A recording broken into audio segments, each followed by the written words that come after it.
watching the Delphi case. Yeah. I bet you have a lot of people come through here. Most of them never stop. They don't? Been the relative, but I don't ever stop. What have you found out? Anything? It's a tough one. Huh? It's a tough one. They screwed it up so bad that I don't think their bill's wrong. What do you think they screwed up? Huh? Their investigation. What'd they do? Concentrated on people who didn't do anything too much. That's what you think? I know that's what happened. They were going to pin it on me. But you weren't home that day. They didn't find out. They didn't care. You don't understand. Nobody knew that till later. They didn't care. We need to solve this and you're it. And you were in the hot seat. I was in the hot seat. And when they found out there was just too much against them, pinning on it, they gave up. But they spent all that time pissing around on a driver without a driver's license and all that shit when they should have been looking for murder. Right. Yeah, you just had... They wasted all that money, millions of dollars. You went to the dump site that day. You went to the dump site. What the Lafayette? I was in Lafayette when it was going down. Right. Crazy. Oh, you're getting wet, aren't you? No. I got a faucet problem. Uh-oh. My pressure tank went out. I just replaced it a little bit ago.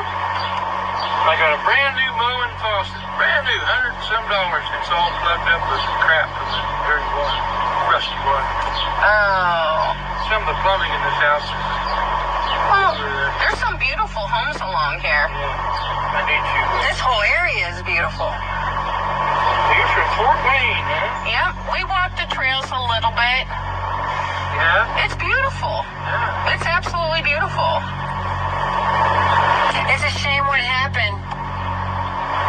I'm not surprised. I thought this would happen. What? Not the murder, but when they put up those trails in the middle of nowhere, I said, you're going to have all kinds of drug problems and all kinds of crap from this. This will draw every deviant in the world to it. I mean, we walked it a little bit. I was a little scared, because it was just us two. Whoever did it is long gone. They're not going to do it again. Not here, anyway. Do you think they're from here? Oh, it was part of some kind of family for a long time. Did you really? Really? Why did you think that? Because it's too damn close. They can't see the forest for the trees. Right. Looking right at them, but can't. The person who done that could have been on the search team to look for them when they were missing.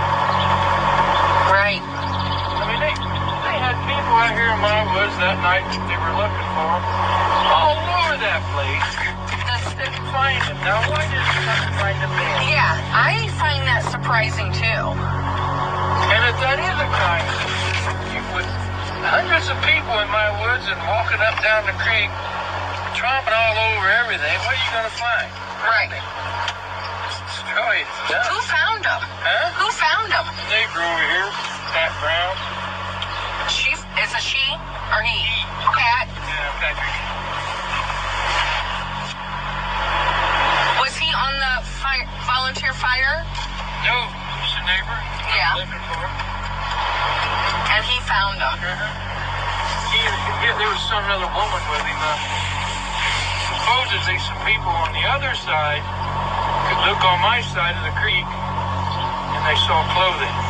So they called up, said, hey, there's some clothing down there, go check it out. So he went down over the hill and he saw them immediately. And they're right out in the open. I don't understand why they didn't find them the night before. Why did it take them? Do you think they were there the night before? Why?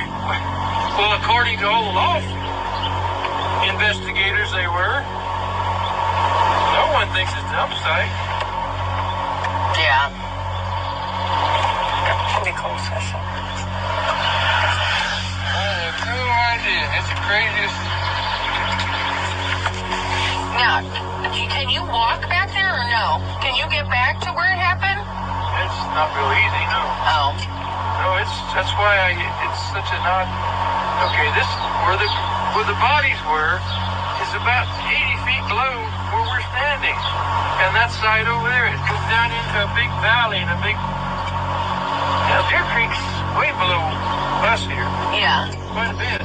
Yeah, it's a big drop. Yeah. Elevation. You would have to, I don't know how you get there. Unless you make them walk there. How you going to get them there? Right. I don't know. How do you make two 14-year-old girls do something they don't want to do? You know what? I was a teacher for 10 years. I don't know. Somebody in authority that they'd have to listen to. Listen to somebody in the family. Or family, someone they knew. Or authority. Yeah. No, I don't know. It's pretty crazy. Now, what messed them up, what brought all the public down on them, I mean, they really crafted their white hat, is when they completely turned 180 degrees down. 2 years later, they're not looking for an old guy like me.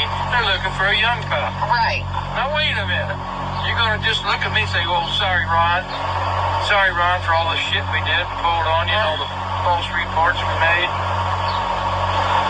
Send you to prison for not driving without a driver's license. Who goes to prison for that?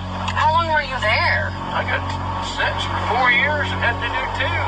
You were in prison for 2 years? Just got out? The people raised so much hell, they came and let me out, come home for house arrest last year. Wow. $500 a month. To be on house arrest? It's all money. All your justice is pure money. That's all it is. You got the money, you get the honey. You don't, you go to prison. Wow, Ron. Oh, I'm sorry. Yeah. But anyway, I've lost about everything.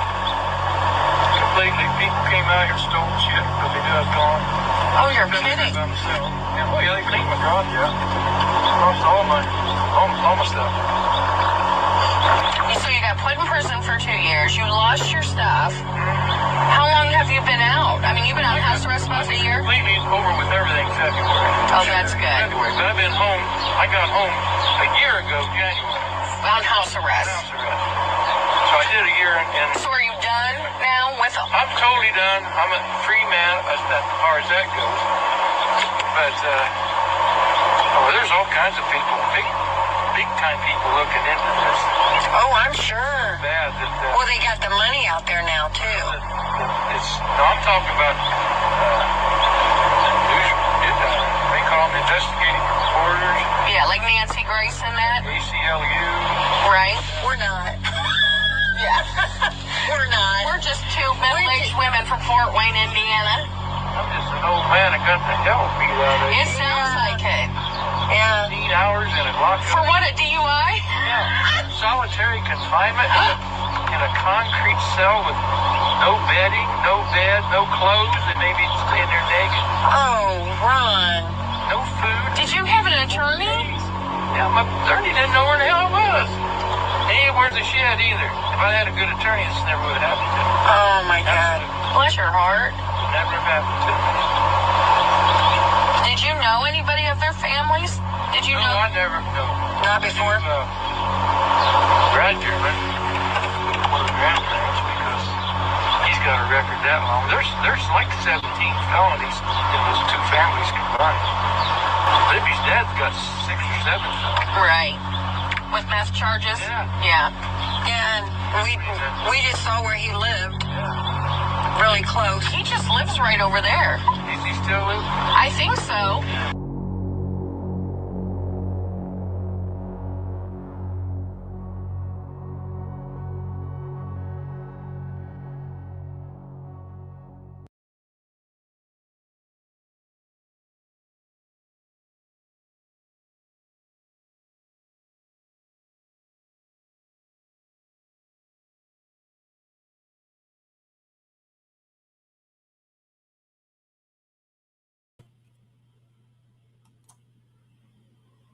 Good afternoon, everybody. Welcome to Case by Case.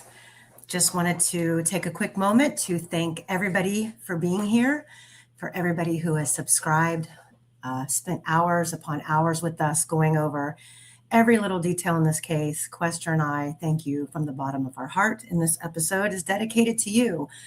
It's a milestone, episode 50. Don't worry, we're not done yet.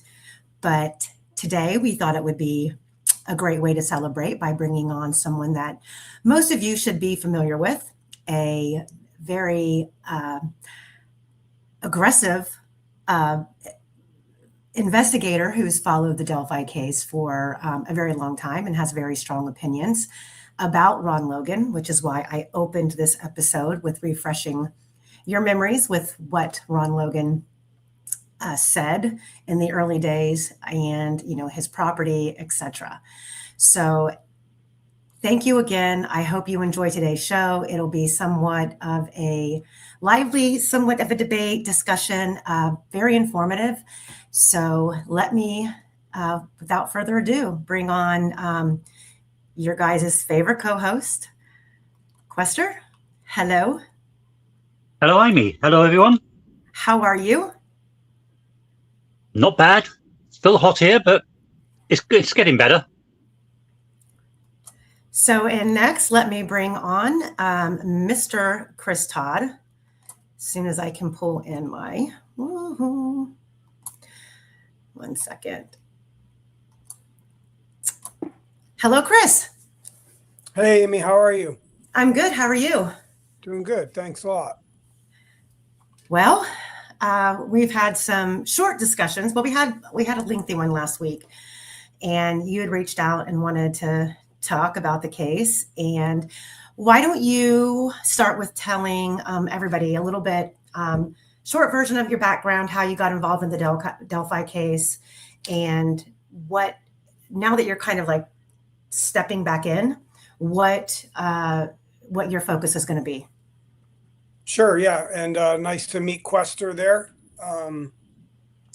So, yeah, I'm Chris Todd. A lot of people know I wrote a book called Forest for the Trees about my journey on the Delphi case. I came onto the case, well, I'm an investigative producer, journalist, author. I also work with law enforcement. I've explained this a lot. DAs, cops, lawyers, different cases across the country. I usually try to befriend some of the family members that are close to the victims, obviously, or even sources surrounding the case, like Delphi. I did get to talk to most of the family members of Abby and Libby, and I do know them personally. Some of them like me, some of them don't.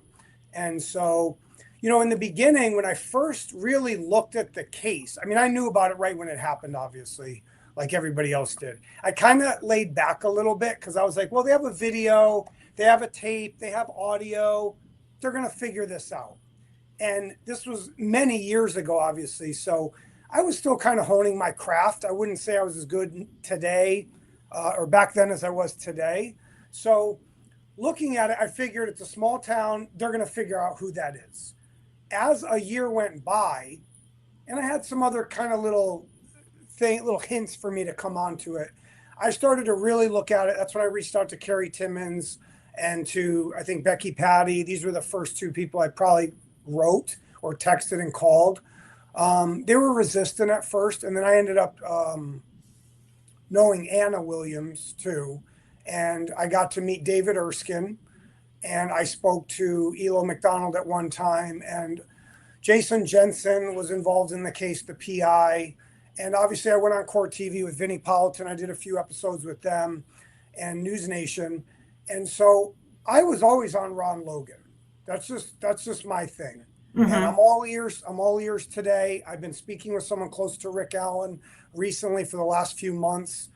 And, I'm glad you having me come on, because like I said, I'm not here to debate. I'm here to listen. Mm-hmm. You've done a lot of research. I really liked what you did. I've known about you for years. And I was glad to finally get somebody to kind of push me a little and get me to come to you. So thank you so much. Well, you're welcome. Like you have, you're laser focused on Ron, and I'm not personally against Ron being involved. I personally don't think that, my opinion is, I don't think that Ron Logan is bridge guy. And we can kind of discuss today things about that.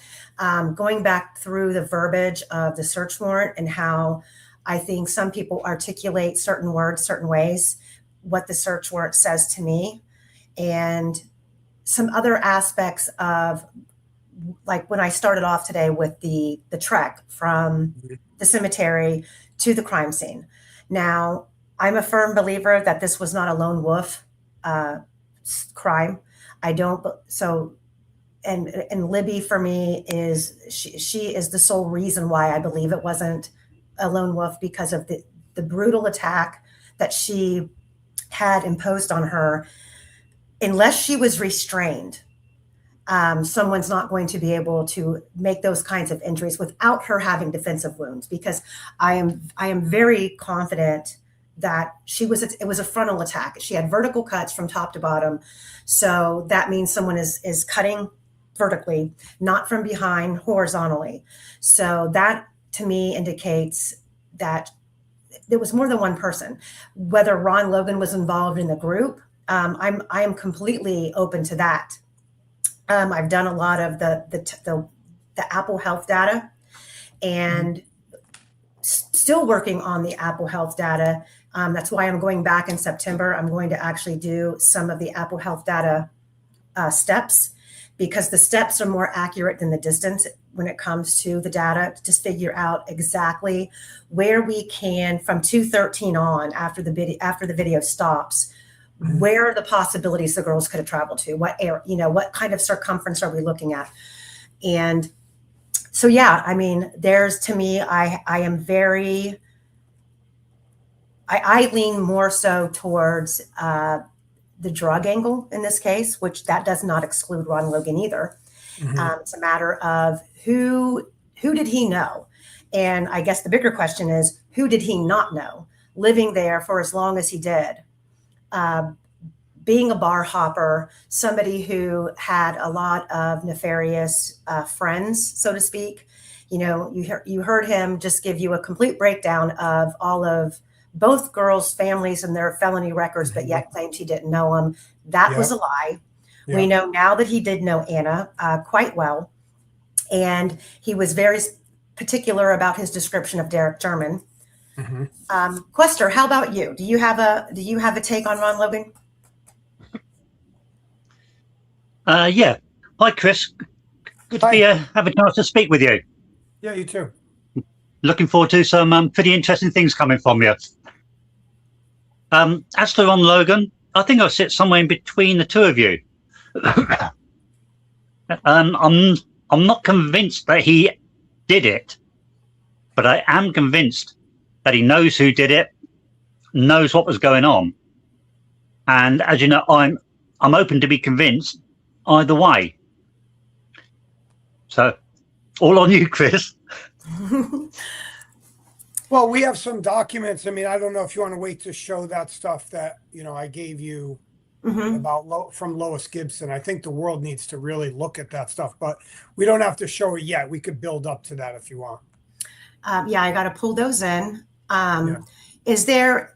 So I guess for me, because you got the fascinating thing about your take on this is because you were involved in the case when Ron Logan was still alive. Did you ever have the opportunity to ever meet him, communicate with him, or anybody close to him? I tried to. I couldn't. I could never get Ron Logan on the phone. I tried to get his son. Is his son Ryan Logan? Yes. Yeah. Couldn't get him on the phone. When I did the book, I put Ron's picture on the cover. Okay. And the reason I did that was to kind of smoke him out. Okay. Obviously, I believe he just died when the book finally published. Okay. And also, it's important for people to know my book actually published the week Richard Allen was arrested. I'm not saying my book has anything to do with that. What I'm saying is the timing of it was very strange. Okay. And we had a source come forward to Jason and I that was close to law enforcement that was saying Ron Logan's name. And we, and they sent us stuff. There are actually two people. They sent us stuff, and when we looked at it, we're like, why does nobody know this? He's like, well, people did know it. And Lazenby and Carter and Liggett, they did know there was a lot of evidence against Ron Logan. Nicole Robertson knows that too from the FBI. They all know it. Can you, and I know that those, I think you have those documents somewhat available in the book, correct?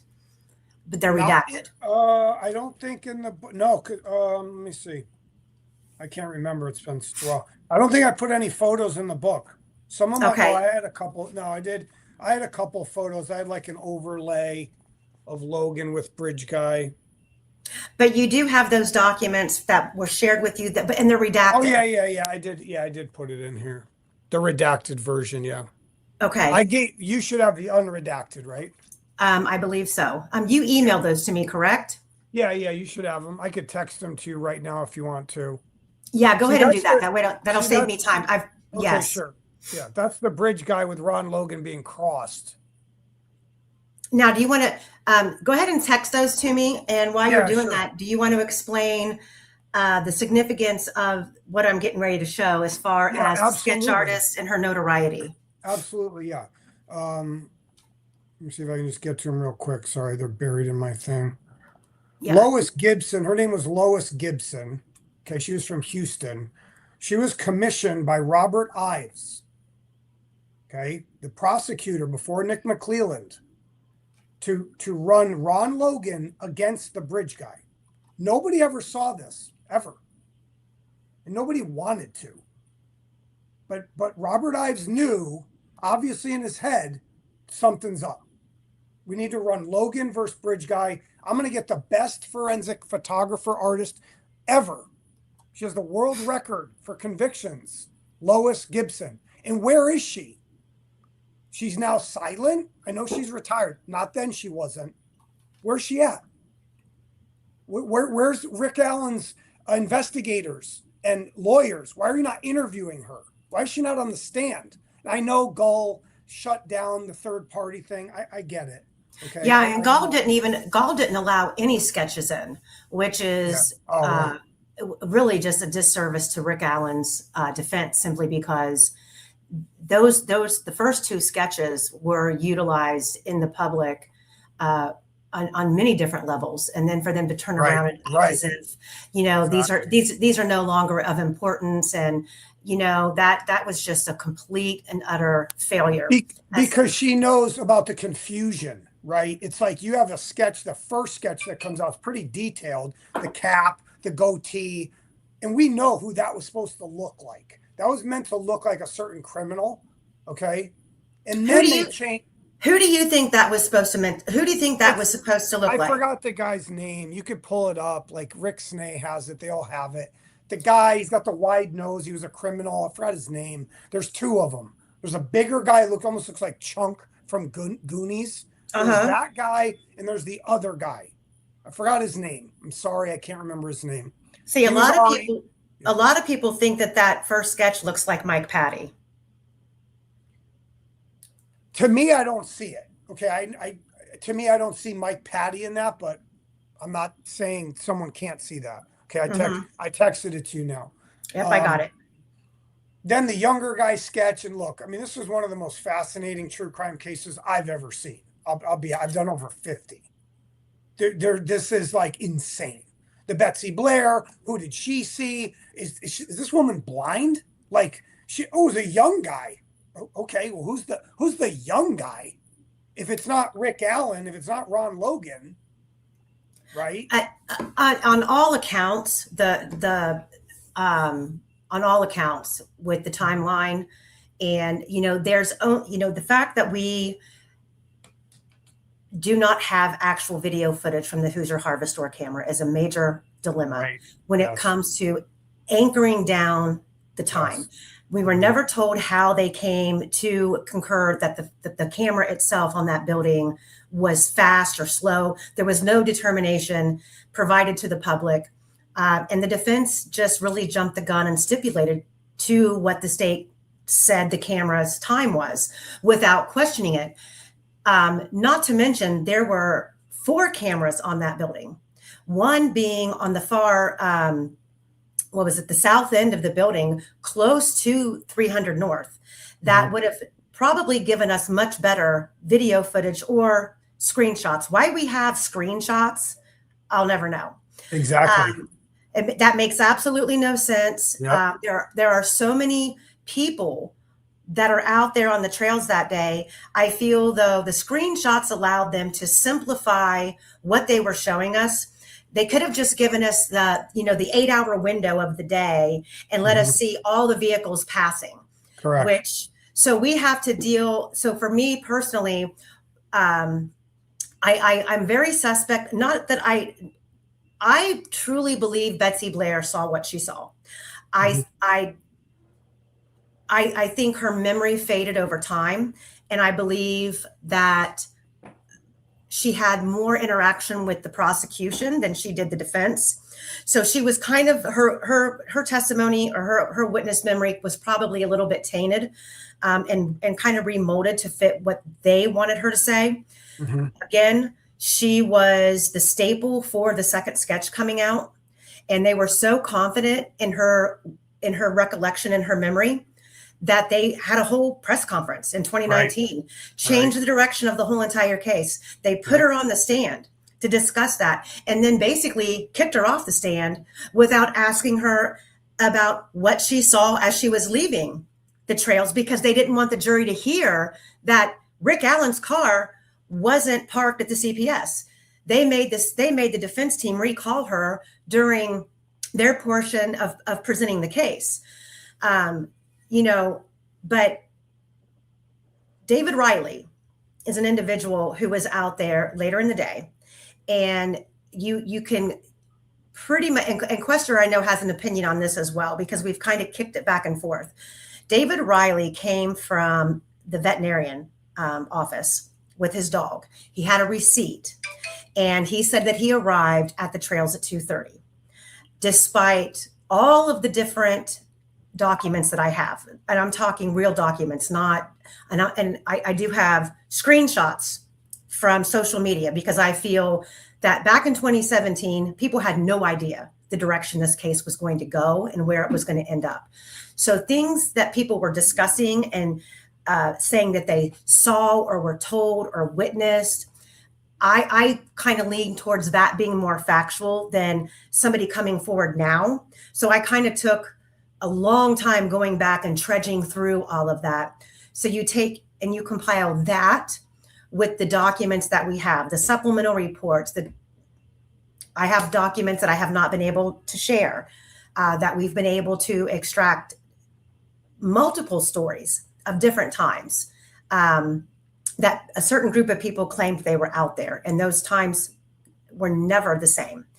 And I know that a lot of people think that Cheyenne took a photo on the bridge, the empty bridge that has fog in it. There's no fog at 3:49 in the afternoon, number one. Number two, but she claimed that she took those photos on Snapchat, but the photo has a timestamp of 3:49. Snapchat does not put a timestamp. It'll tell you how many hours ago. And people forget that she made this statement early on her social media. I had no service when I took the photos, so I uploaded them to my social media later. So you go back to all of that, and you look at the details of who Daniel Pearson describes he encountered, who he saw, their arrival, what vehicles they claimed they saw when they arrived. Daniel Pearson is the only one who could be on the first platform at 2:00. And we have a family member who tipped him in on February 14th, saying Daniel Pearson was on the bridge at 2:00. And when you put that in perspective, and I'm not saying that Daniel Pearson is bridge guy, but Betsy Blair witnessed him. She turned around, started walking back, crossed paths with Abby and Libby. She never said she encountered another man. When the false confession that Rick Allen made said he was following the girls, well, Betsy Blair never encountered him. And so who else could that be? That fits perfectly. Daniel Pearson fits perfectly Betsy Blair's description. He's been hidden from the public. His interviews have been so-called lost. I didn't realize my camera wasn't on. We know that he made the abduction video on the bridge a couple years prior to this. And he was out there with a group of people who have some really interesting connections. And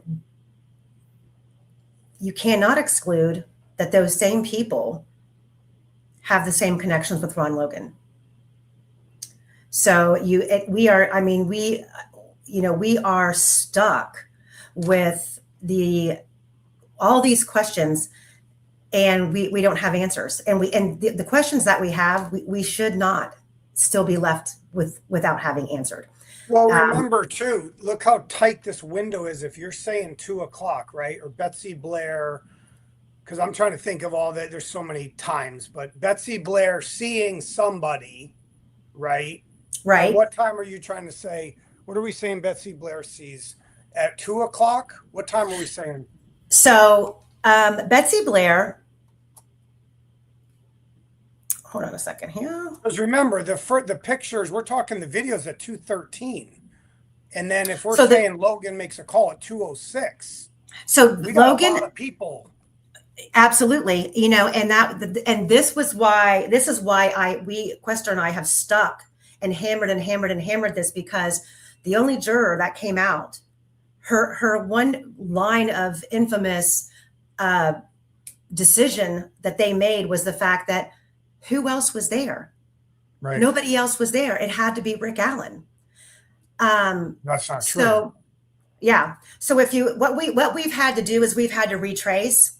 We've done some timed drives out there, critical thinker. Yep. So you have to kind of do the math, and I'll just run through it rather quickly, but I've done videos on it and we've broke it down. You've got Betsy Blair passing the Hoosier Harvest Store camera at 1:46, heading to the Mears lot. It's about a 33-second drive from Mears, or from the Hoosier Harvest Store camera to Mears. About a minute to park, and that's giving her, pull in, park, get out, start your walk. It's another 30 seconds from that gravel walkway to the trailhead. And then depending on your pace, it's 6 to 7 minutes to get to the Monon High Bridge. Mm-hmm. We know based on based on the GPS of the phone that Libby was carrying, or Abby was carrying, because I'm here to tell you that I'm a firm believer Abby had a phone. Their GPS from their house takes them all the way to 3/4 of the way to the trail, and then the GPS stops. Then they pop out on the trail at 1:51, and the GPS pings there 3 different times. Where the GPS has them located is really exactly where Betsy Blair claimed she encountered them, halfway between Monon High Bridge and Mears. Mm-hmm. So based on all of those times, she's walking to the Monon High Bridge. She's at the Monon High Bridge between 1:58 and 2 p.m. Mm-hmm. Because remember, we have this 2:05 and 10-second empty bridge photograph that reportedly Libby takes. Then from the 2:05 and 10 seconds, now get this, takes 2 minutes from that time that photo is posted to the 2:00. If you believe that photo of Abby is real, it took her a little over 2 minutes to get a little more than halfway across the bridge. Then it took her 6 minutes to get from that 2:07 location to where the 2:13 video starts. We have a lot of problems with those, with both images, the empty bridge, the 2:07 photo, the location, because the GPS still has them back on the trail at 2:05 and 8 seconds. They have 300 meters left to travel to get to the north end of the bridge. So they go from 300 meters away at 2:05 and 8 seconds. And then at 2:05 and 10 seconds, that empty bridge photo appears. And my problem with that is also there's no photo file created. There's no image file created. It says media file, which kind of makes Quester and I believe there's a high probability that photo was already in her camera roll. Mm-hmm. So the importance of that was the bridge empty? Right. There's just a lot of activity there. And if Rick Allen says, well, I went to watch the fish, but I know the Rick Allen thing is weird because I'm even confused watching his interrogations again of what time are we really saying he's there, right? Like you said, if it's not his car on the Hoosier Harvest Store camera, then we can't even use that. Right. That's well, not his vehicle. Right. And it really, and you know, like we've said all along that, first of all, how did he leave? If he was so worried about the cameras that, you know, the state wants you to believe, I mean, they needed him. They needed that car to be his. They needed to push that and convince people that was his car. Yeah. But there's no evidence that that car pulled into the CPS lot and parked. There's absolutely no evidence of that at all. And there are numerous other cars that were seen parked there that day. None of them were described as a Ford Focus. But then how did he leave? And if he's so, you know, if he's so mindful and knowing that he's going there to do this, why would you park at a location that getting out of your car leaves you completely exposed to the main thoroughfare, 300 North, that you have to walk down the road and enter the furthest point of the trail to get where you're trying to go, knowing you have to also get back? And then we're never told how this so-called black car left the CPS lot. Right. And, you know, I've done the drive from his house, and there's numerous homes that I'm sure have cameras that he would have had to have passed to get there. And I'm just not buying the state story. And there's or even to drive away too, like the drive home, him driving home, right? And when you also again you time it out, and you look at, okay, you take Sarah Carball, who claims at like 3:58 she encounters this. He was muddy for a very long time. Her first several interviews, he was just muddy. Then that evolved into muddy bloody. Yep. But she sees him midway, probably a little bit more than halfway from the cemetery to Mears, walking down the side of the road. And he's walking right into the path of the family and all of the people at Mears that are parked out there, standing out there. Yeah. Yet he disappears. And he's not seen by any of those people. And not on camera. Not on camera, and not by any witness that was out there. And when you do the time that it takes to walk from the cemetery, even midway, if he was to pop, if he didn't come up out of the cemetery, I'm curious to how anybody would have traveled another route otherwise, because going up to the back of the cemetery is really the easiest way to exit that area.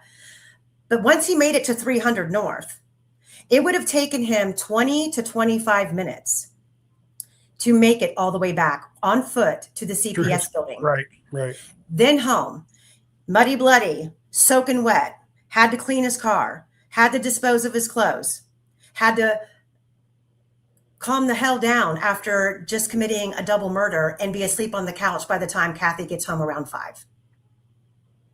For somebody who's never had a criminal history, there's absolutely no digital forensics that connect him to Abby and Libby. There's no nefarious communication. I mean, yet people can say, well, he got rid of his phone. Well, so did every other witness from 2017. None of them had their phones, but he's probably one of the few handful who actually handed his phone to law enforcement, said, here, you can go through it, take the battery out. They wrote down the EMI number, and he was never contacted again. It's not his responsibility to hold the phone. It's not his responsibility to keep that phone. So I am convinced, and I'll be honest, a couple years ago, for me starting to publicly cover this case, it was because the trial was a sham. Right. The trial was an absolute sham. I hadn't made really a decision on what my personal opinion was with if Rick was innocent or guilty. It was the way this was handled. Even if he's guilty as sin, The behavior of the state, the decisions that the judge made, he's entitled to a fair trial. He's entitled to put on a defense. Yeah. And he might get a new trial. He might, unless the state just shuts it all down. But the way Fran Gull, what she did, I mean, some of that stuff might not be constitutional at all. And I want to say this real quick too, because I don't want to say too much about who I've dealt with all the time. I want to hide some identities of some people. The defense attorneys, Rosie and Baldwin, did not represent Alan properly. Okay. They did not. And I have a lot of information about these crime scene photo leaks. Okay. They're not as innocent. Like Andrew Baldwin's not as innocent as he thinks he is with what that happened. And I have a lot of stuff on that.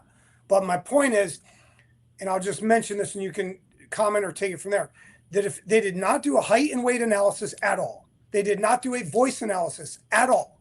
On any other case, that's on the voice analysis, I've been told that topic was approached, and everybody was told the words spoken on the BG video weren't enough to create an analysis. Here's the problem. That's actually not true.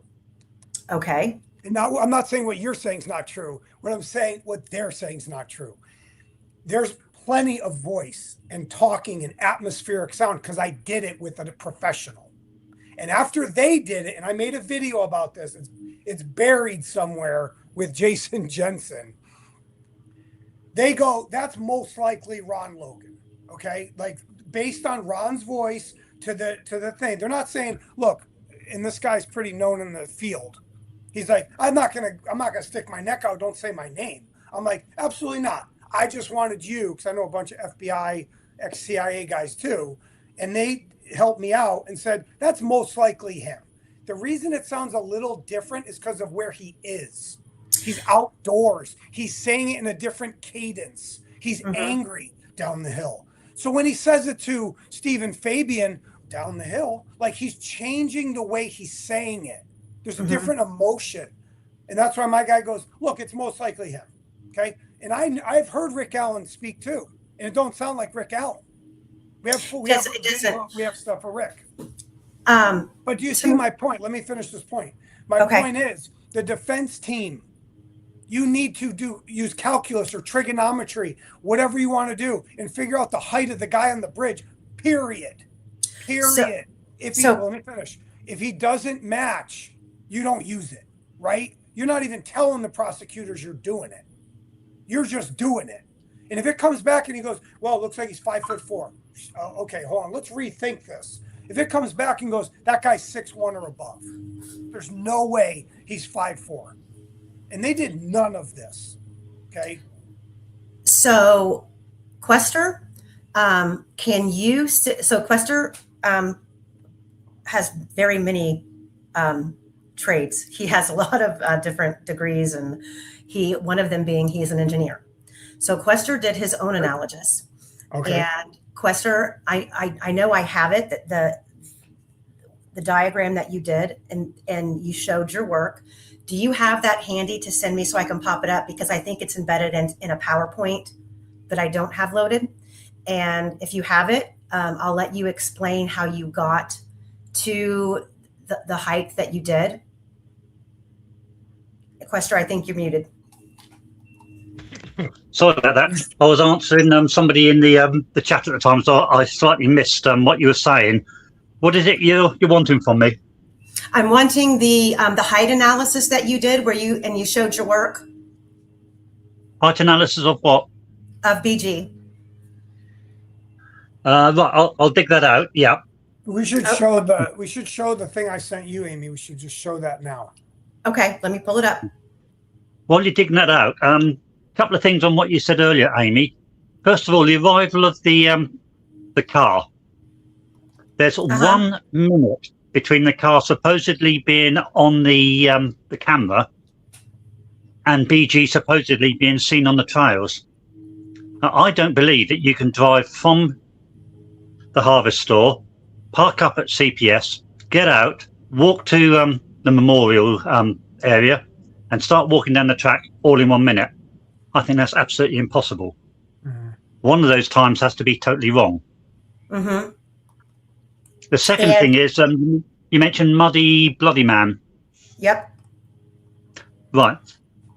As you know, my belief is that that was probably the McCain brother. However, there is also another possibility. Ben Mears is a butcher, or was a butcher, and he's got a butcher shop near his house. What's the possibility of him or an employee walking to work? Or just, and I think that I was told that Ben Mears was investigated extensively, and it was proven that it wasn't him. But they did have a butcher shop right there across the street from the Mears lot, and it could have been anybody. And I think, Chris, I explained to you about Dan McCain falling off the bike and having the injury. So that's what Quester is talking about. And before we hop into this really quick, Quester, I wanted to ask you, when you and I first started working together on this, I can't remember that far back. It's been a long, long time, and we've gone through so much research. When you and I first started working together, did you at that time, were you fully convinced that Rick Allen was innocent, or were you on the fence as well? I'm not convinced he's guilty, and I'm not convinced he's innocent. I honestly don't believe there's enough evidence to prove either way. Okay. But what I do know is he wasn't given a fair trial. That is absolutely clear. Correct. And back to Ron Logan, Pat Brown, when we saw the whole Logan discussion with the girls, Pat Brown did not find the bodies. That's a lie. Ron Logan is a liar. And also, Ron Logan is a liar. He was not in Lafayette at the time of the murders. Absolutely not. His receipt is 5:21 p.m. He is not in Lafayette at 2:13 to 2:30 to 3. He is a liar. And he lied, and he told David Nolf to lie for him. And then, you know what? You know how David Nolf got bagged? Because he goes, well, yeah, we went to the, I was with Ron all day, and then we went to the dumpster, to the dump. And then the cops go, and I have the report. And the cops go, you weren't at the dump. We have a video. And he goes, oh, whoops. Well, yeah, the video, and I have, I've got some of that. We'll get to that. We'll discuss that. Right. Then he retracts it. Oh, well, then, Ron told, what's up, dude? Anybody lying about an alibi on the dead in a murder case of 2 teenagers, you have a problem right away. These are red flags right away. So who are you? So Pat Brown. Pat Brown did not find the bodies at all. Never did, never will. We know who did, and we'll name them right here. I spoke to 2 of them. So Pat Brown testified that he came across the bodies, that he was called. He didn't. He's a liar. Why do you say that? Well, I'll say it, but let's do the thing one thing at a time. Can you zoom into this document? Yep. And Quester, if you could send me that, the estimate on the height that you did. We'll do. Yeah, what height does Quester have right now? Verbally, what was the height? No. Quester, do you remember? Or do you have to look at it? I'm gonna have to look at it. Yeah, no, I know it's a lot taller than Rick Allen. Wasn't That's it? what I mean. There's a big difference. 6'1" versus 5'4" is a big difference. Like, if But Rick Allen I was got him- 5'10", then I got him BG's between 5'11" and 6'2". yeah, exactly. Not Rick Allen. It's not. It's impossible.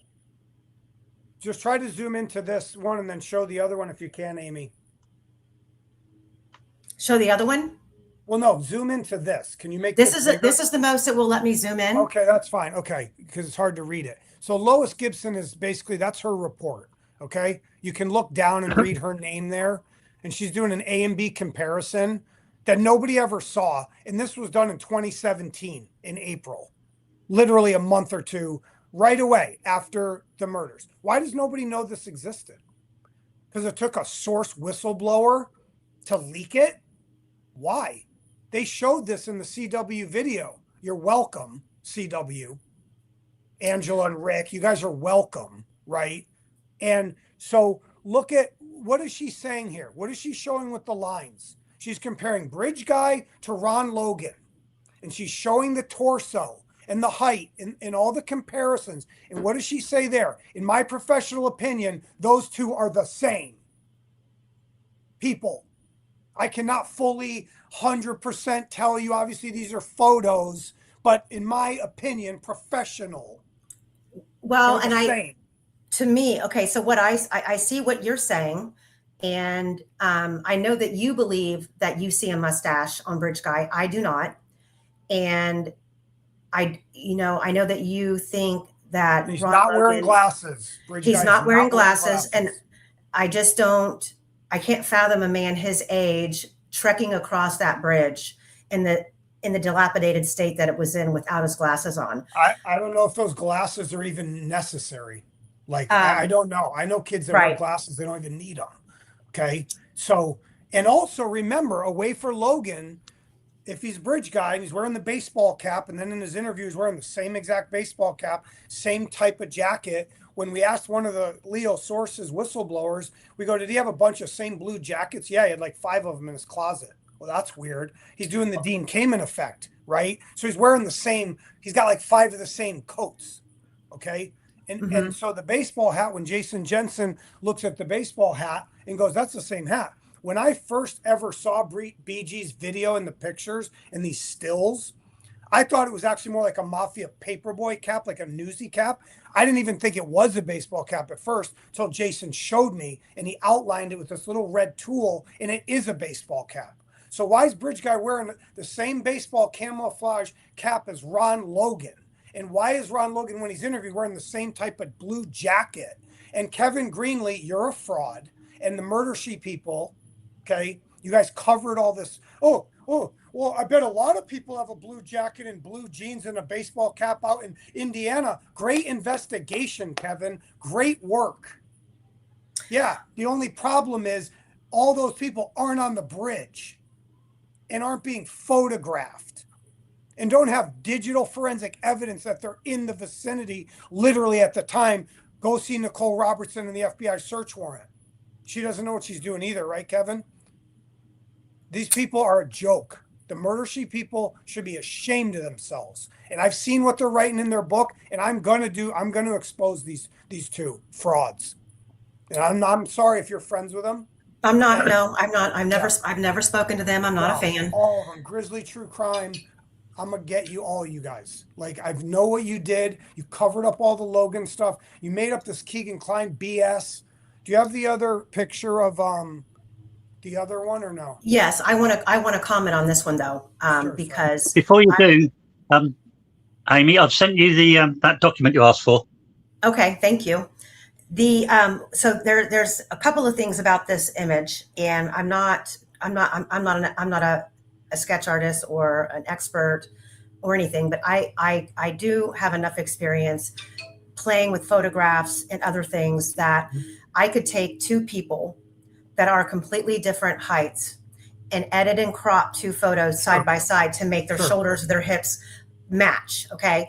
What I'm saying is lacking in this comparison for me is the arms.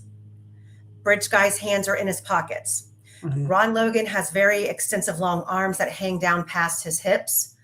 I believe that the Bridge Guy, if his arm, I don't believe there was that much elbow room coming out from the sides of his pockets that would allow his arms, if dangling down his side, to extend that long. The posture is a little bit different to me. I see what you're saying about the hat, but the hat also I feel can be outlined to look. It appears there's a hat with a hoodie over top of it, or this is more of a fisherman's hat type thing. So I agree. I see what you're saying. I see other things as well. I can see where someone. I'll show you something else in this photo too. Look at the right leg of Bridge Guy. Look at his right knee. Okay. Now that's called a kink in your leg. When you watch the video, when Ron Logan walks up to the camera. They show him head to toe, and he's got the same exact kink walk in his right leg. That's a problem. That again, now if you say, well, they can't use a third-party defense, so I get it, right? This is where Fran Gull's removing, she's taking away bullets out of his gun, no pun. She's removing ammunition from them because they know that too. Okay, you can't fake your gait is how you walk. Okay, you could fake it if you wanted to.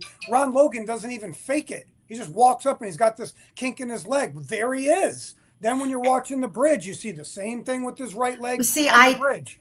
I personally don't think that there's enough footage of the bridge guy on the bridge. Brief. Yeah, it's very brief.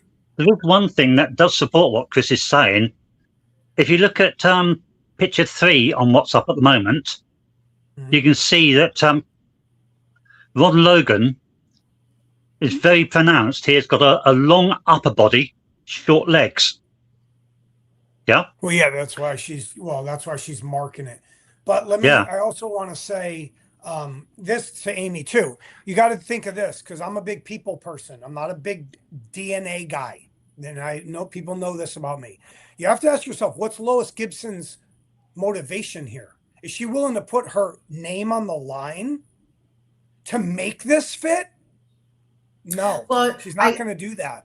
The first question that I have in contradictory to that is, who else was she asked to compare Bridge Guy to? Or was she just given was she just given Logan's photograph and was asked, can you make a comparison here? And without seeing others. Sure. You're absolutely right. I agree with you. She should. Where are they? What about, like we said, I won't say his name, the guy you might think it could be, where's him? Why doesn't she do him? Why not Daniel Pearson then? Do them all. Do them all. And see, that's a good point, because when we have the ability to go back and watch Daniel Pearson in his little school project video. And or go get them. These people act like they don't have any money. They have no resources. We can't do a height and weight analysis. We can't go interview Daniel Pearson. Come on, dude. Like that, I'm not going to go off on the tangent. You keep doing what you're saying. Okay. So here is the second Here's picture. The other version. Right. So now she's showing Bridge Guy and Ron Logan with the hands in a coat. Or, obviously there's a little difference in where the hands are. But again, she's just trying to match up. Now she's overlaying them all together, right? Mm-hmm. Okay. And she's going to say the same conclusion, and she's going to put her name on it again. And that's from Robert Ives. This isn't some nobody doing it and commissioning it. It's the prosecutor.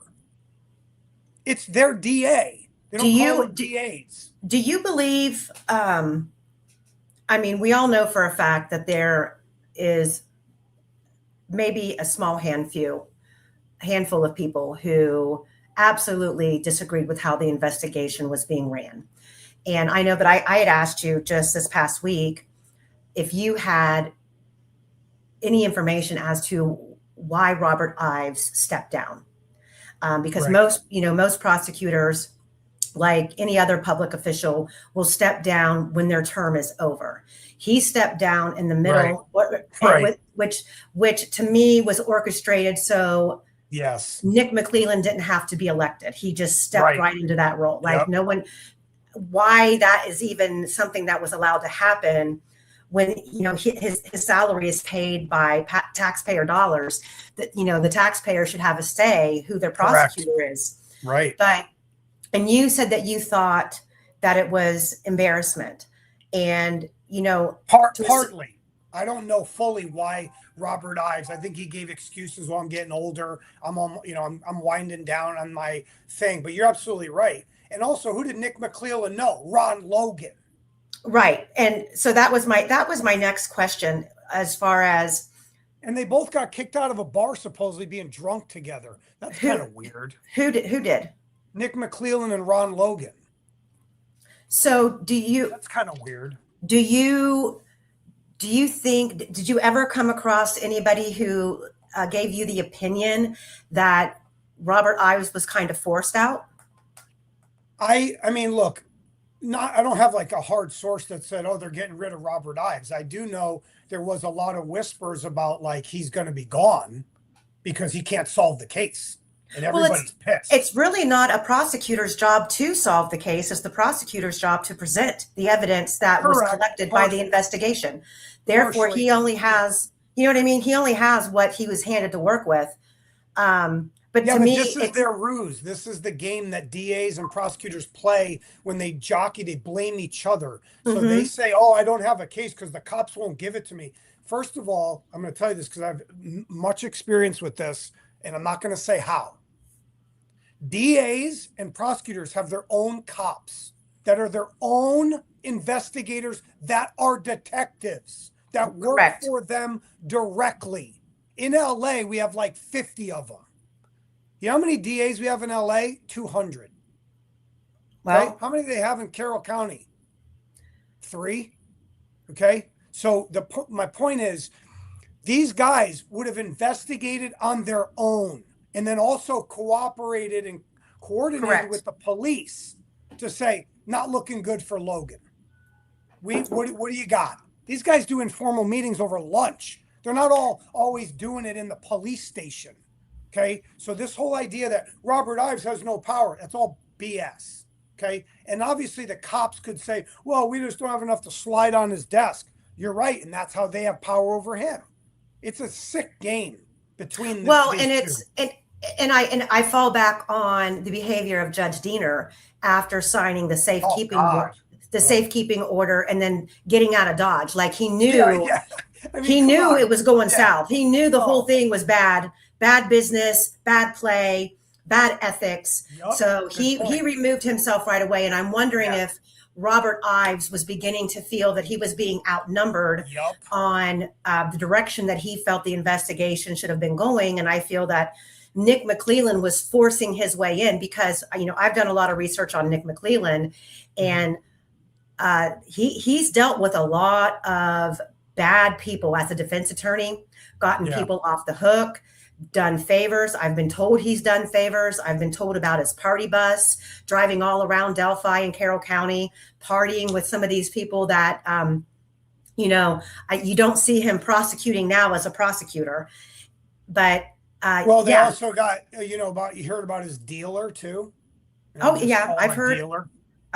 You know, and when short of being more of a target than what I've already became, you know, I could really probably expose a lot of the close-knit law enforcement officers surrounding Nick and Nick himself with, you know, their salaries are public record.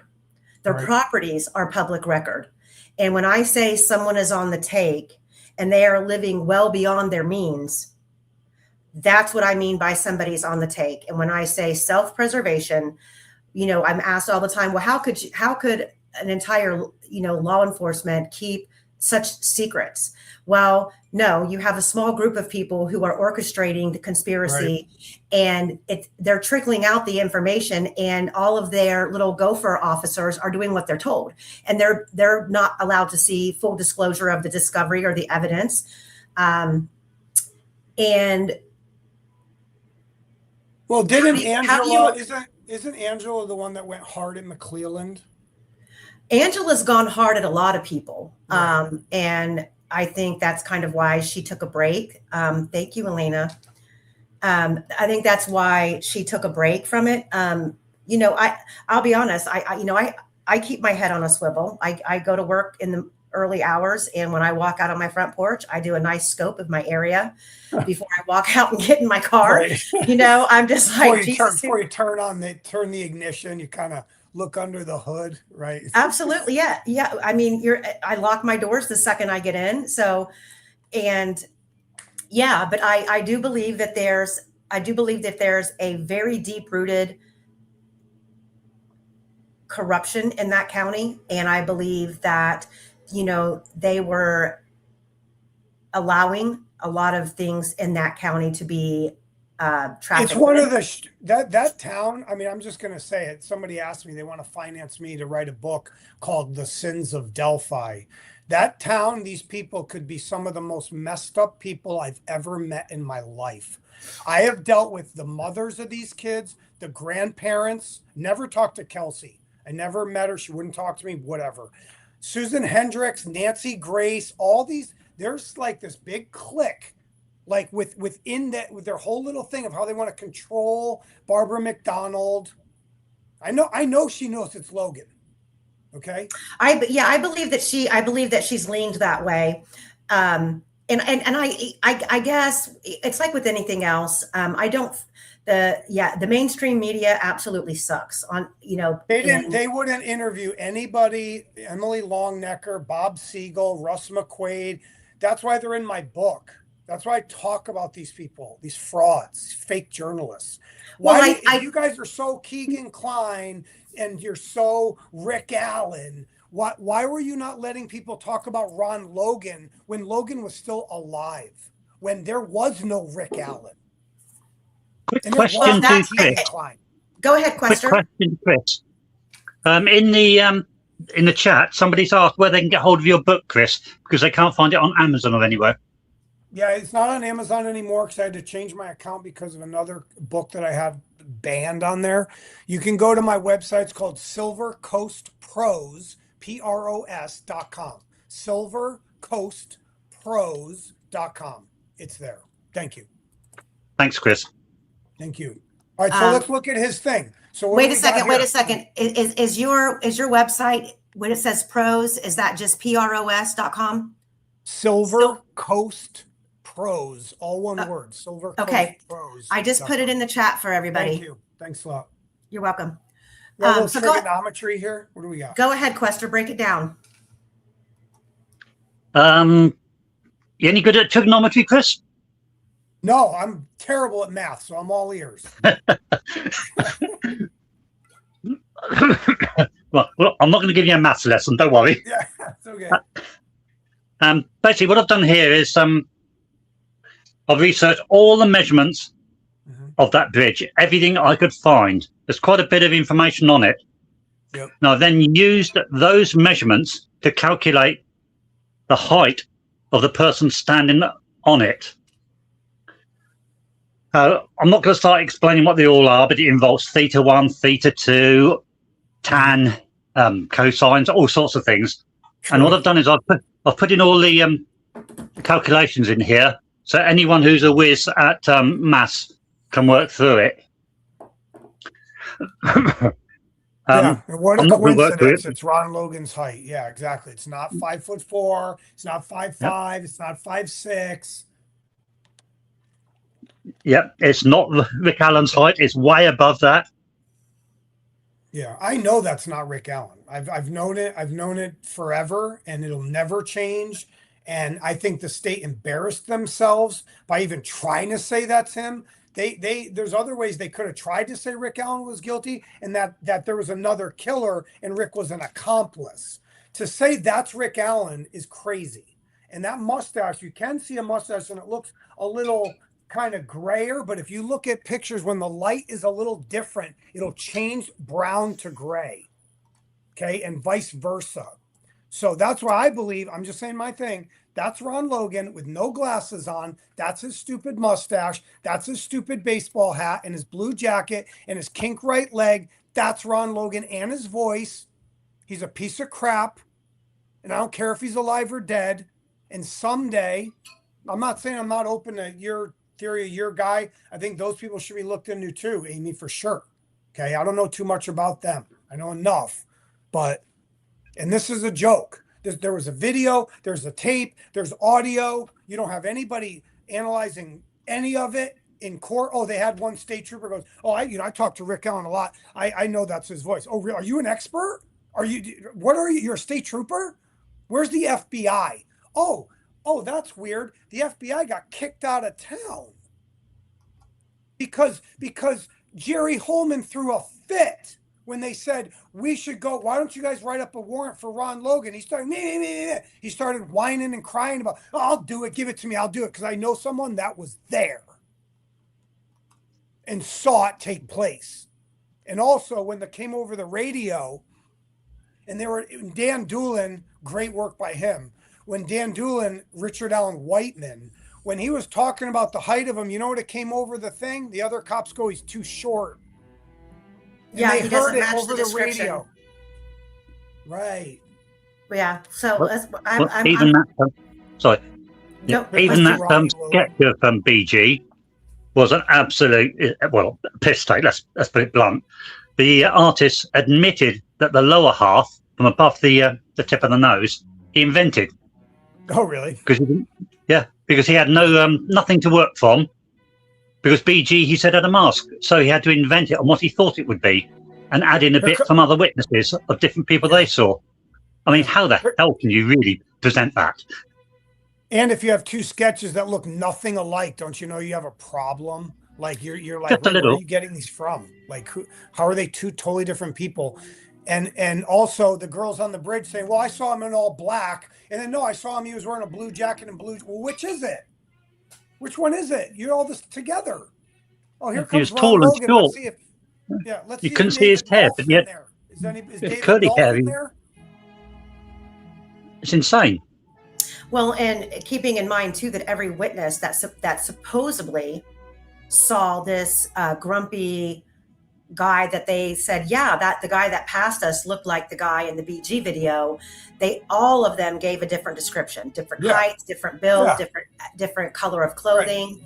Right. And so I think we can probably, regardless of where we fall on who the BG is, we can agree that Ron Logan did not get on the Monon High Bridge by entering at the trailhead out there by Freedom Bridge.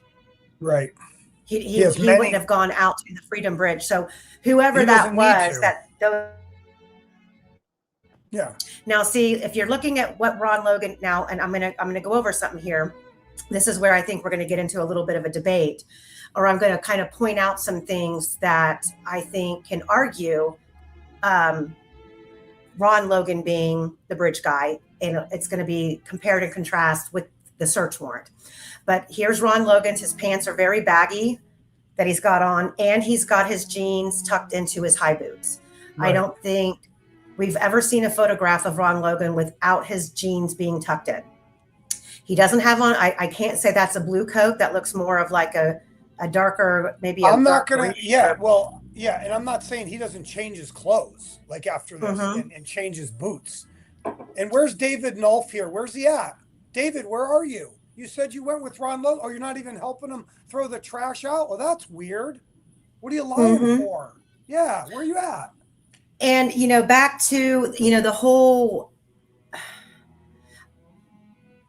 it's to me, and I, there's one thing that I can, something that Michael Osbrook always resorts back to, and that is Ron Logan had to be aware or involved.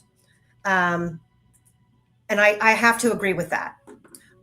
But this is where it gets really tricky because, I've worked on, there's another case that I've worked on out of Delphi that people who knew Ron Logan, family members of this other case knew Ron Logan very well, said that he was an aggressive drinker and he drank a lot. We all know that.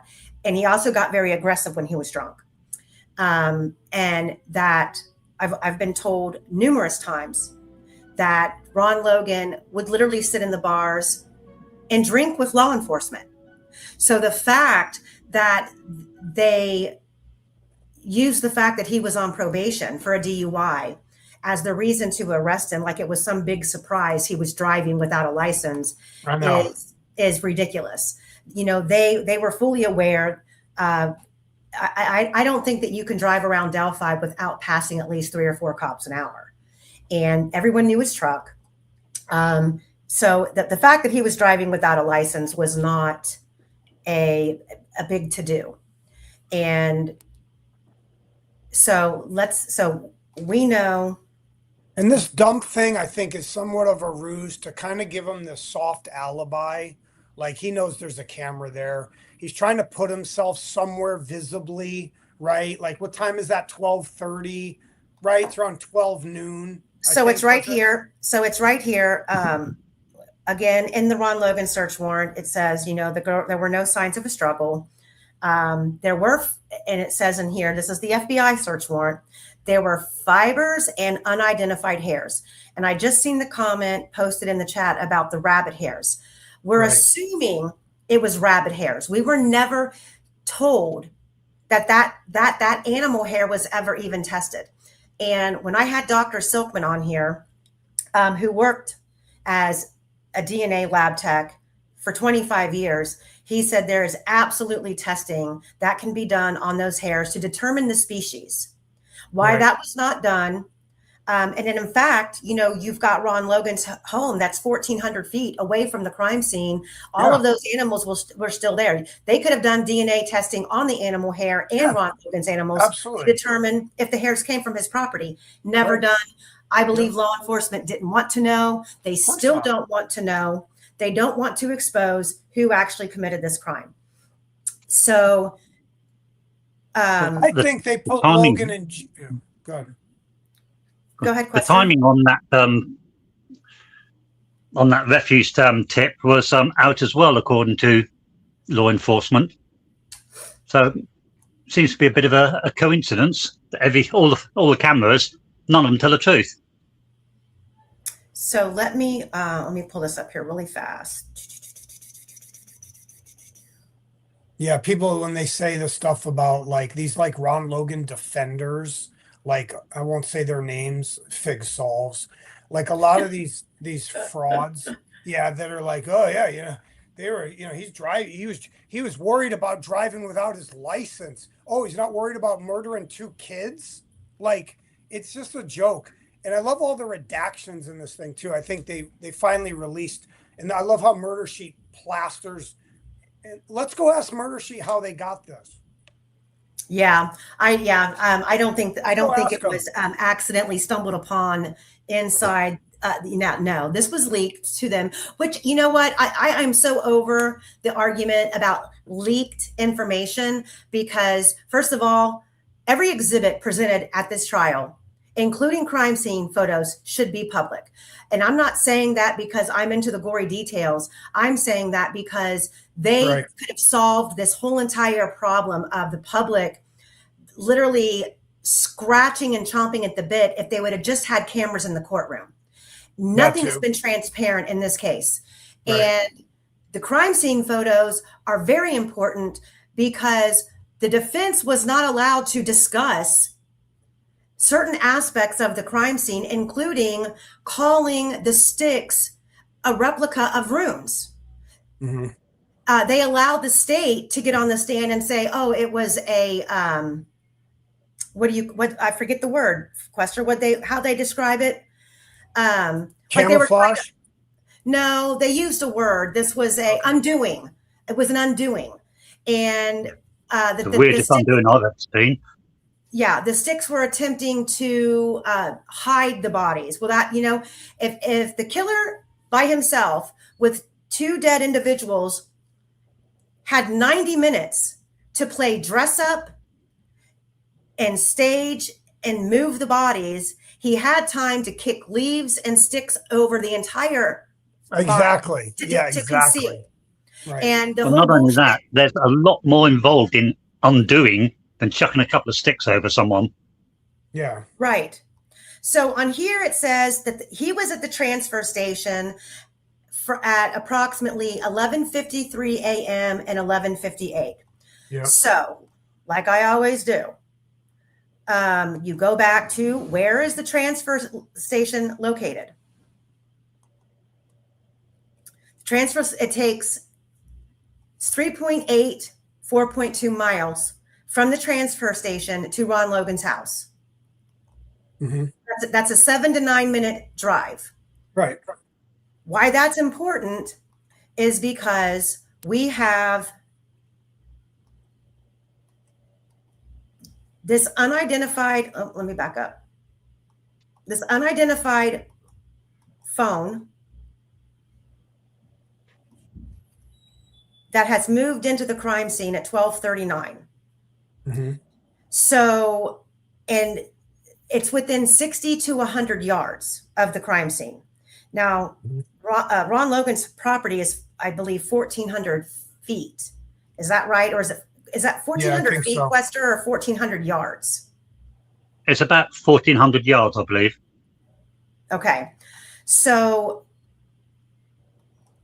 when you read the search warrant, a lot of people believe that this 208 call that he gets is located at the bridge. It's not at the bridge. I'm sorry, it's at 209.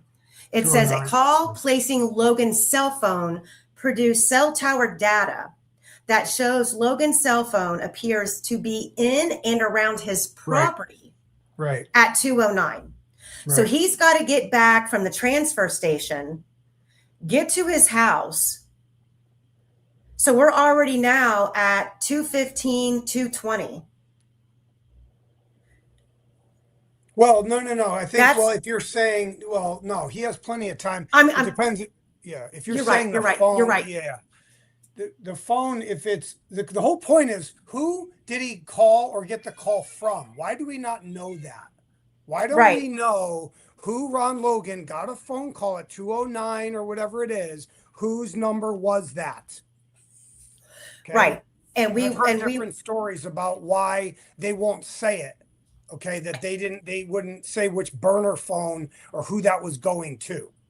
Well, and I didn't mean to say it that he couldn't make it to the being by the bridge at 209. I'm saying he would have had a very difficult time to make it to be that unidentified phone at the crime scene. But we do know that on this search warrant here, this was the second search warrant after they had served the one to collect all of his guns. But and I think I've showed this supplemental report numerous times where the officer serving the search warrant at his property claimed that Ron was trying to contact someone to come and take care of his animals. And he was using a flip phone at the time. And there was an Apple that the officer described it as an Apple iPhone 4 laying on the table. So we know that he had more than one phone. Right. Of course. But how, I think if the problem with this is we will never know unless the old defense team or anyone who takes the case in the future informs us if they ever did an extraction on Logan's phone. Supposedly the FBI that should have been a part of discovery. Yeah. And we've never heard anything about it. No. I'm sorry. Supposedly it was the FBI who pulled his records behind the scenes, and then Carroll County wouldn't use it. They didn't even have it. It was the FBI that did. Okay. See, the FBI at the time was all over Logan. They were already doing their own investigation into him. Yes. Why do you think a search warrant's coming down weeks later? Okay. And it took them a month to do a search warrant. And I know the FBI is compiling things. I get it. They were being stonewalled by Carroll County and ISP. Is what they were doing. Because remember, FBI doesn't have jurisdiction. They don't. Thank you, Michelle. Guys, thanks, Michelle, if you just got a gifted membership. So to me, I think I just lost my train of thought. I feel, okay, this is what I was going to say. I feel like Ron Logan has way more of a connection to any of these people, the accusations that have been made, whether it be Keegan and Tony Klein, whether it be meth dealers, whether it be the Odinist connection. And I say that because you can connect Patrick Westfall and Brad Holder to Brett Sandiford, who I've been told, was constantly going back and forth between his property and Ron Logan's. Westfall and Holder were in the military with Sandiford. So is that a possibility that they made the connection, as becoming friends with Ron Logan and his property? And we know that Patrick Westfall used to frequent those woods quite a bit. So there's all of these different pathways to make these connections. No one ever attempted to do that. Now, when you look at Rick Allen, you have none of these. I mean, he had years of digital devices, phones, and I'm sorry, but you know, he's not, to me, Rick Allen is not that smart of a man or calculated in that way to clear all of his tracks, cover all of his bases, wipe every single device. They collected all of those devices, ran their tests, and we heard nothing. Nothing was found.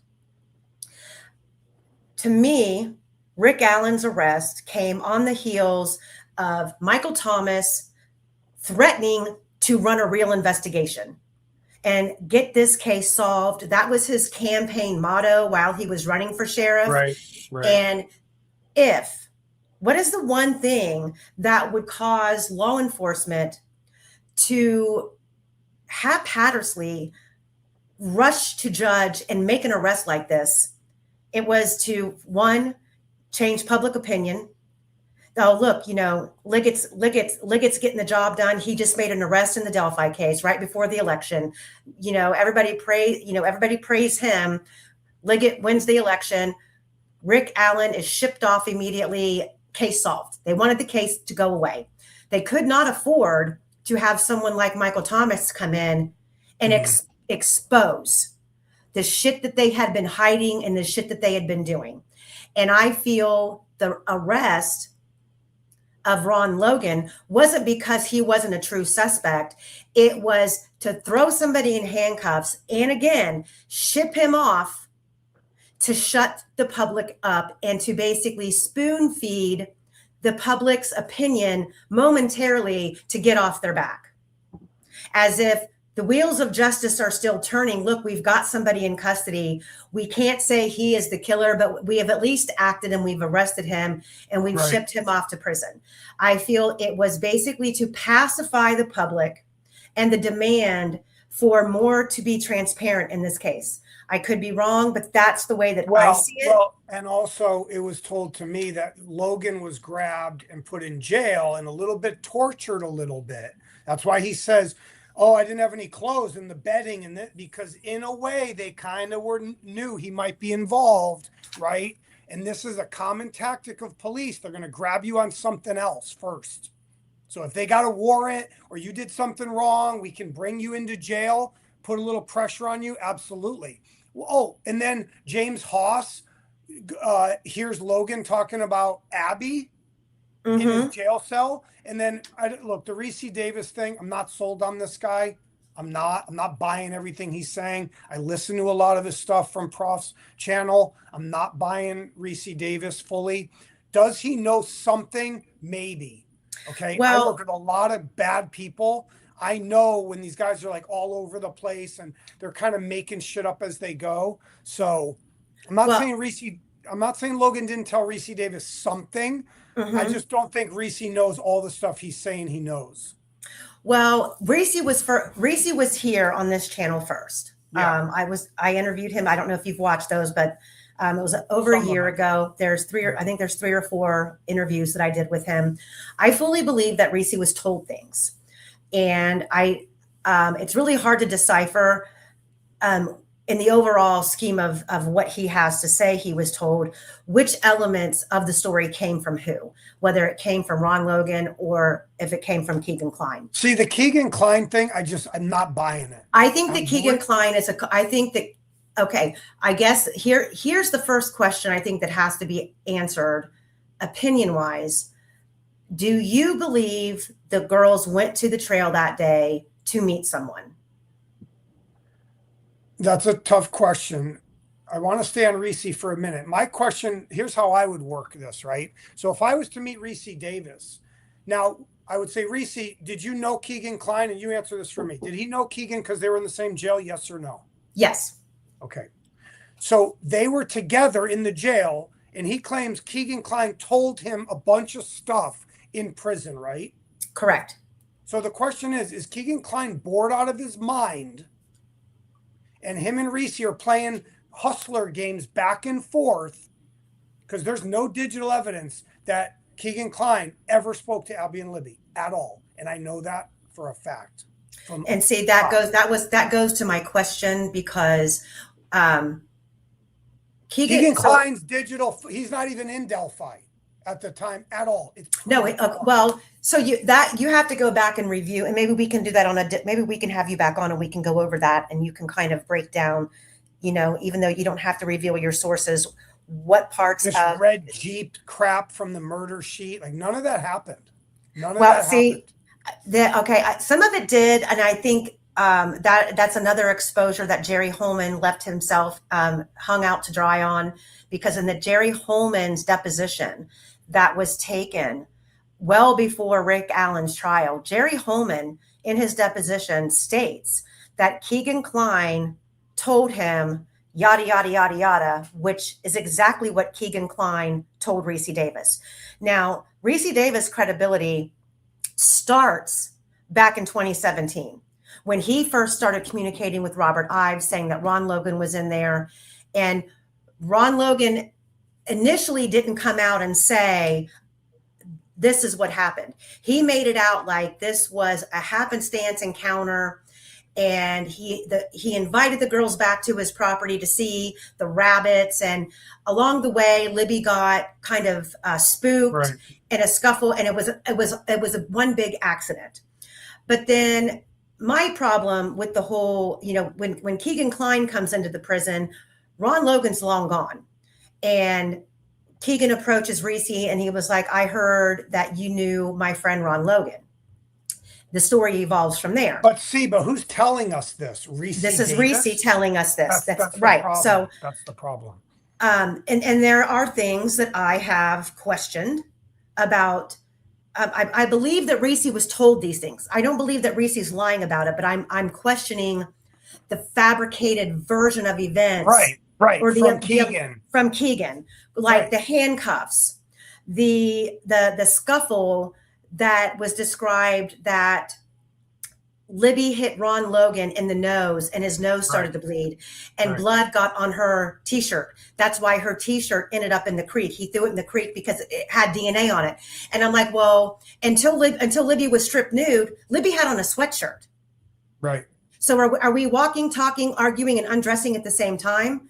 And then you've got, supposedly, they get back to the house. Now, just think of this, everybody in chat. Think of, I don't care who you are. Ron Logan's never been accused of murdering anyone before in his life until now. Same with Rick Allen. And you are thinking, clearly this just happened for the first time in your life. You are murdering two young teenage girls on your property, and you bring this girl into your house, and then you leave her with this other individual. This is the story. And you hop in your truck and you make this drive all the way to Lafayette because you want to cover your ass for an alibi while this girl is still alive in your house. And then you've got one bleeding out in your barn on a tarp behind a rabbit cage. And then in the middle of the night, you're going to load a 200-pound dead body in a wheelbarrow and trek down. I mean, multiple people said searchers were out there all night. Becky Patty, Ron Logan said people were out there and it was lit up like a football field. They're going to trek this 200-pound dead body down that journey that we just watched at the start of this live. It's impossible in a wheelbarrow. I mean, we're bringing up a lot of different things that are really going to be hard to cover all at once. Here's my thing with Reese and the barn and the walking them. That stuff is possible. That's possible. We've talked about this too. They might have taken these girls back to Ron Logan's property. He might have, and they might have been over there. Now, are they still alive when he drives to Lafayette? I don't know. Okay. I'm really confused about when they're actually probably killed. Okay.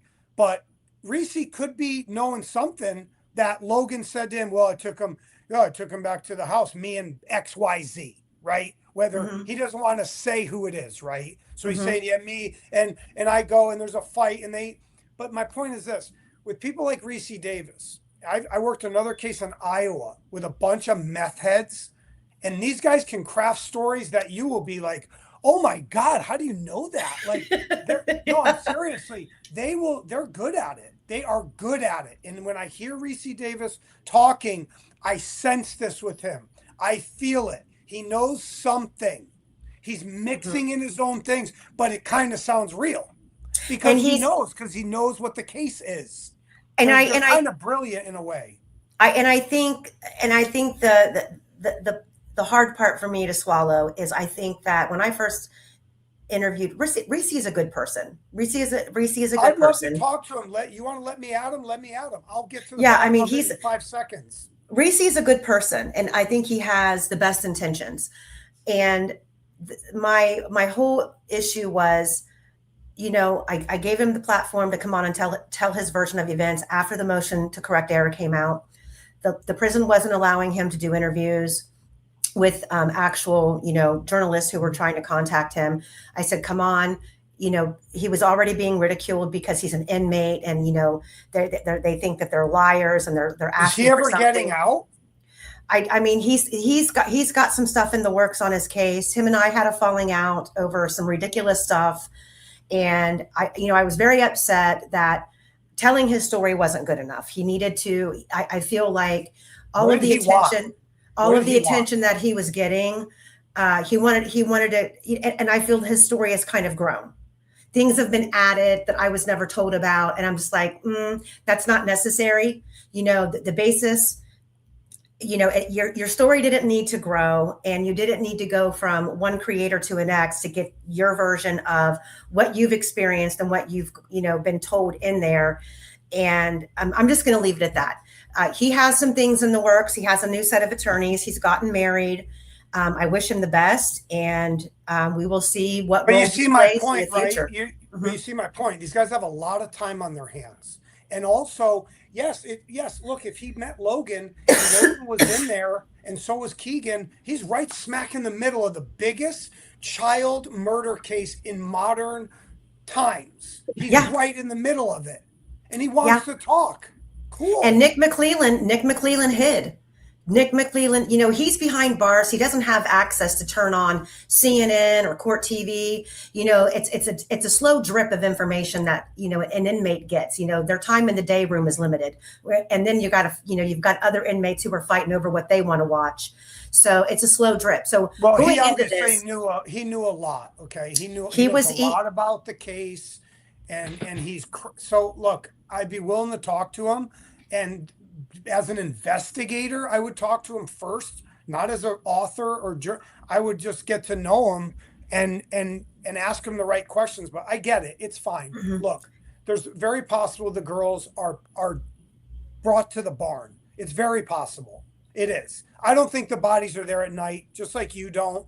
David Erskine was out there too with one of his buddies. They didn't see the bodies. He was walking up and down the creek, in the creek, onto Logan's property. There's nothing there. Okay. They were some of the latest people there. And Logan's a liar about, it lit up like a football. It wasn't. And there were not that many people out there. And Pat Brown on the 13th testified that he parked on the 13th, not the 14th, but on the 13th. In his testimony, now I've talked to, and I've shown the text messages from the man who was asked to come out by law enforcement to send up a drone that had, it had the heat sensors. And from the way that I read Pat Brown's testimony is that the drone was brought out and on the private drive by the south end of the bridge. Then the drone was taken up on top of the bridge and launched again. Pat Brown's testimony on the 13th was that he parked in the cemetery, went down the southeast corner of the cemetery, down the ravine, and witnessed them launching the drone.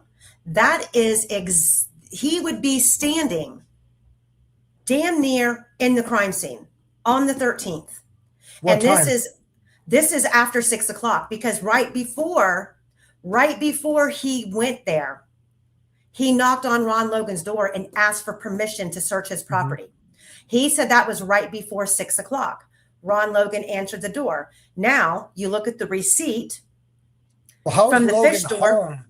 Yeah, that's what I mean. He'd have to barely be home from Barely be Lafayette. home. It's between 25 and a 30-minute drive Right, on a Monday, rush right. hour traffic, and me and Quester need to play with the routes that Ron Logan would have used to take to leave Right. his property, because we are now aware of numerous cameras, not just in downtown Delphi, but there were 2 cameras across the street from Ron Logan that we now know have been collected.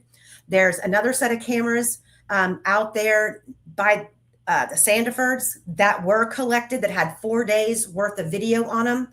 So we need to figure out what possible routes Ron could have taken, because not only when somebody finally decides to sit down and look at all of this business footage of the area to look for not only Rick's car, but let's look for Ron Logan's truck.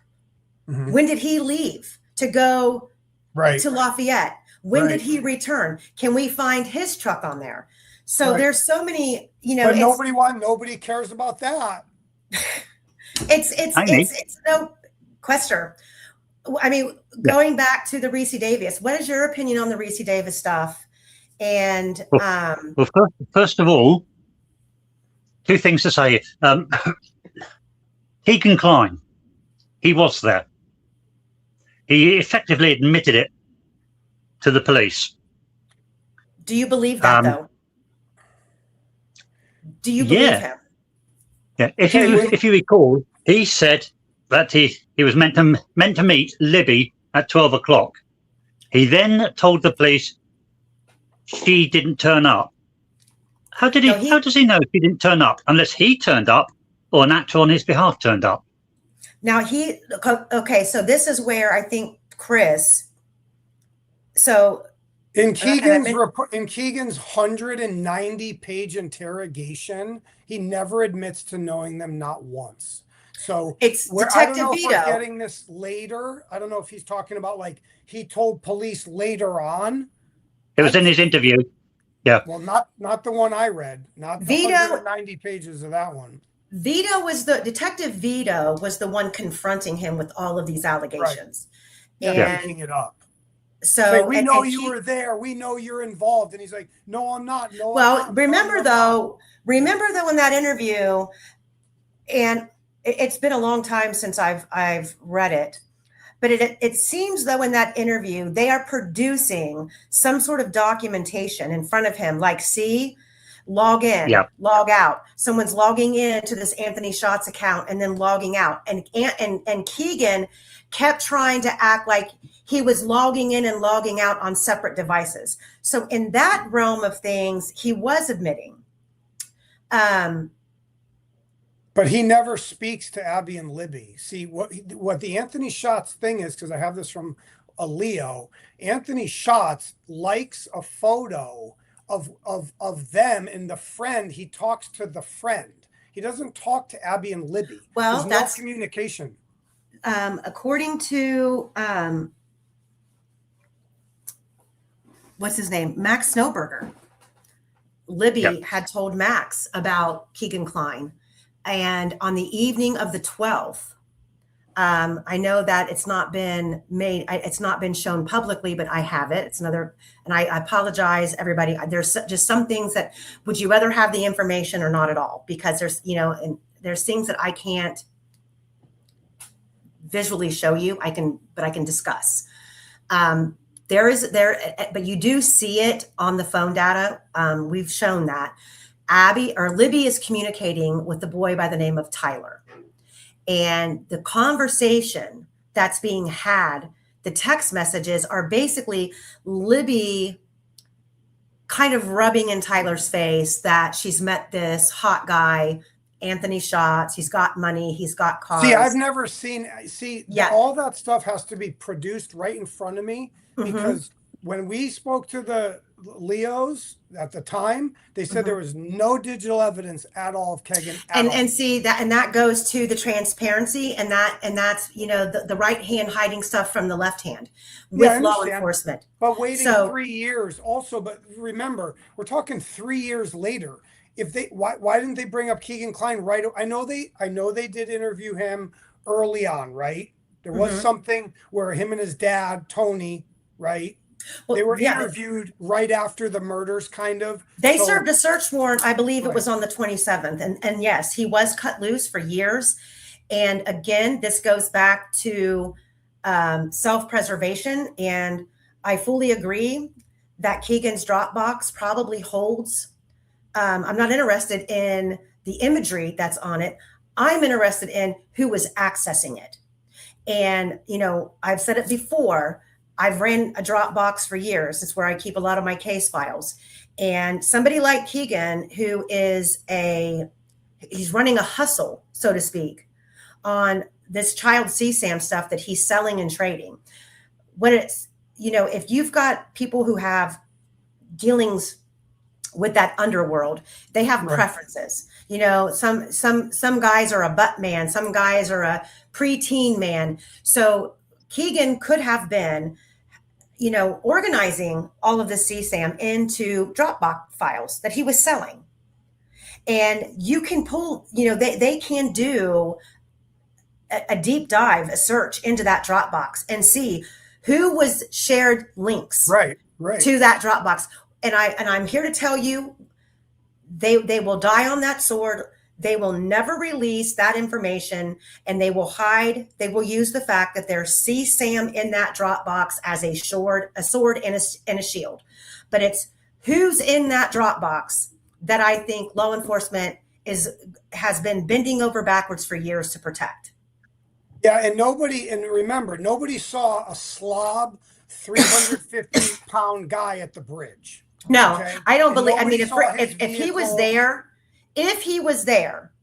And he wasn't and on his the bridge. phone is not there. There's no digital. His phone was actually in wherever the hell he's from, the town. Can't think of it. Peru. He's at Peru. He's in Peru at the time of the murders. They have digital proof he is. And The in time he that, was supposed to be there is 12 o'clock, which is well away from the time they say that. Well, he also says in his interrogation, I don't even know how to get to Delphi. So But- again, I think, look, let me say this because I don't want to, I really have no interest in talking about Keegan Klein. So what I'm saying is we're giving this guy way too much credit. We're saying his name way too much. We need to get off of him. There's way more evidence against the people that you know about, the drug dealing, those guys, Westfall, all those people. Keegan is a scumbag. He is a scumbag. Yeah, I don't disagree with that. And he should not be given any. His name should not. And then the murder sheet goes on the news and sits there. You know, the two slobs sit there and Keegan Klein. And then we get the interview with the cop who's like, we want to tell you guys about this Anthony Schatz character. Let's go ruin this guy's life, right? Anthony Schatz is actually a real guy. He was a real kid. Let's ruin his life, right? Because we think some scumbag child predator who liked a picture of their friend, somehow this turned into, oh yeah, he's there. He's at the murder. He knew Logan. Where? Well, no one could show it. I put Keegan Klein in this category over here that possibly has tentacles. And why wouldn't he why wouldn't he cut a deal then? If he's involved, right? Well, here's the 40 thing. years. That's why I keep him kind of up here in this little corner of, you know, him attempting to leverage. Correct. To cut a and deal. He has nothing better to And- do because he's a loser. and so he has nothing better to do. His father abandoned him, stopped communicating with him. So he turned on his dad. He starts pointing the finger at his dad. Right. Makes that up. That's all made up. The concept of, you know, he would meet with Ron Logan about every 3 months to That's all provide made him up. a new burner phone and set it that's up. all made up. All of those things. Here's the problem with this case is somebody is going to have to,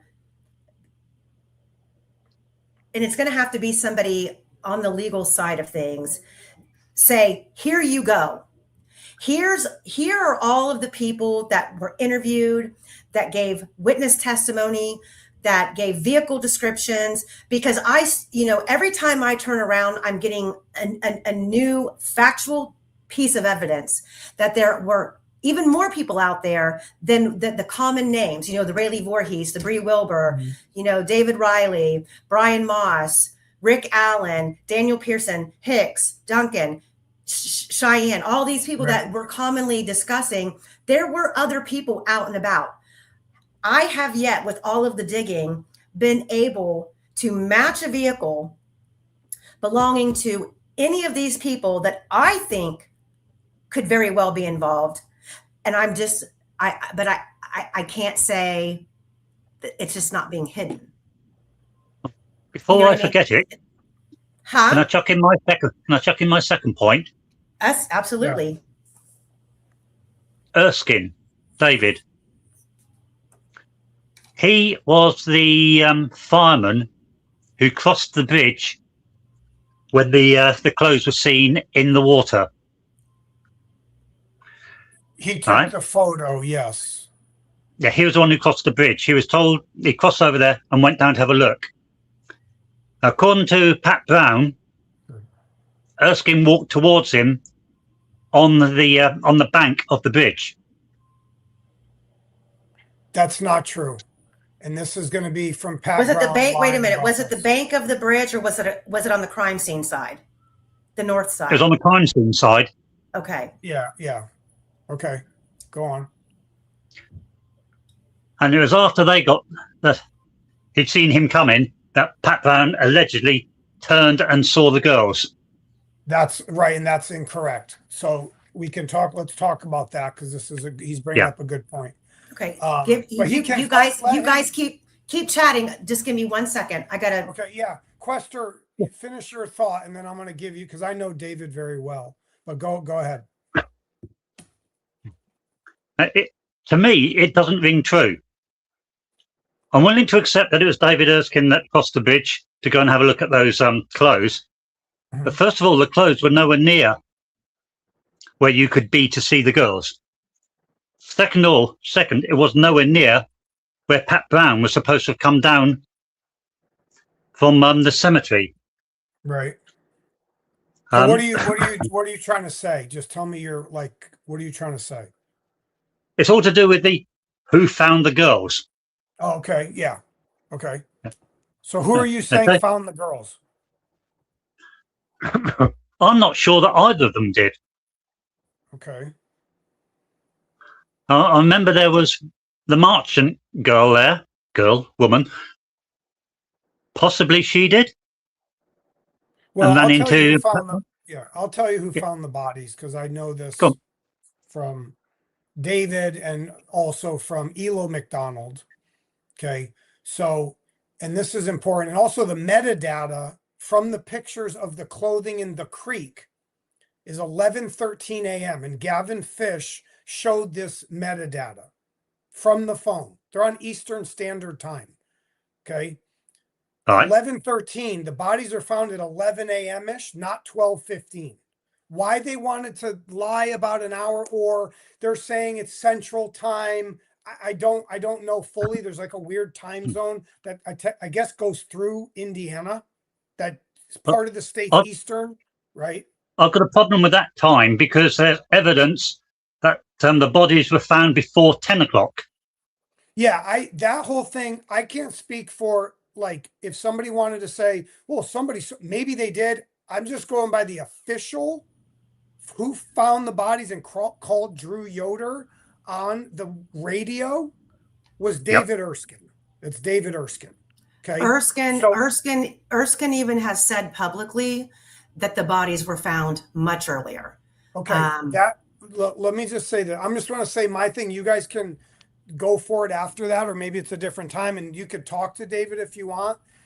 My understanding, and this is years of doing the back and forth with him, and the quadrant of the search in the morning, okay, was David Erskine, Elo McDonald, and Amy. That's Anna's sister. Mm-hmm. David is the brother. He's an adopted brother of Anna Williams. Mm-hmm. Elo is the husband of Amy. Right. Three people. These three people found the bodies. Amy, Elo, David. David didn't want to look at them.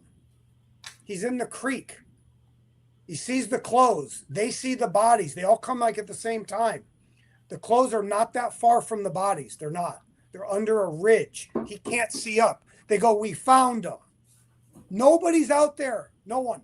Not Pat Brown, not Drew Yoder, not Becky Patty. Nobody. Okay?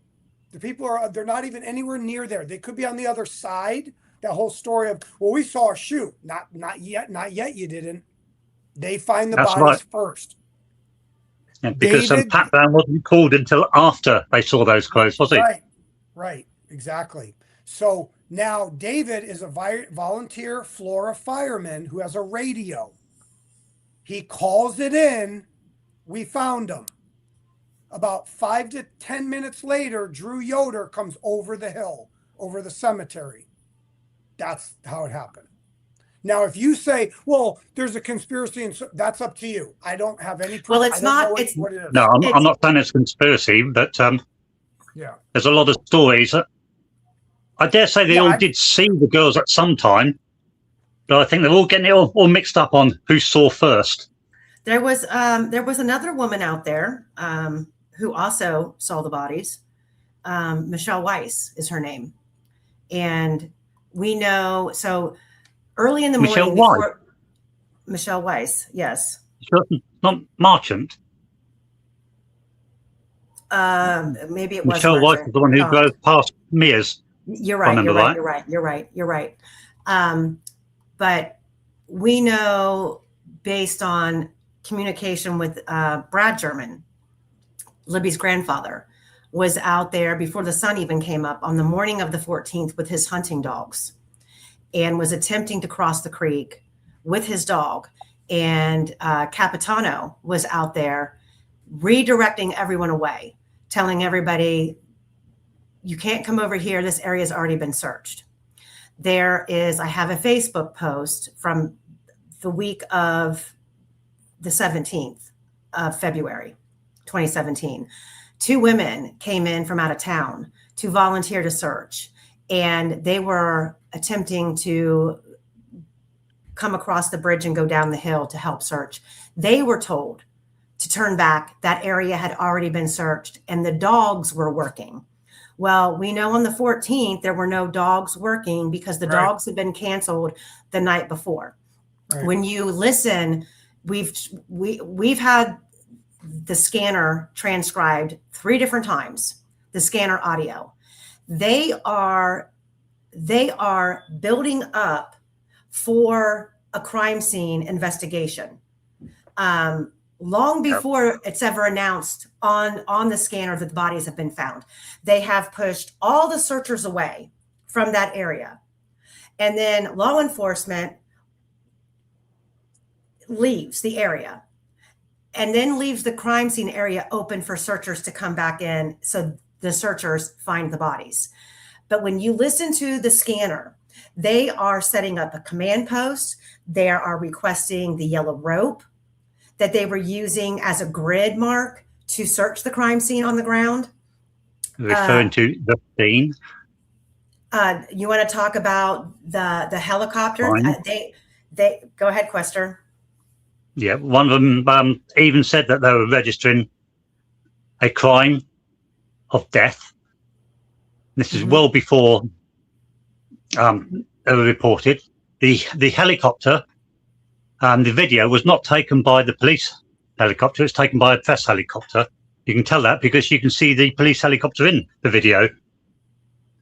But you can see the strobe lights being flashed from the crime scene up to the helicopter, which is used to say, here we are.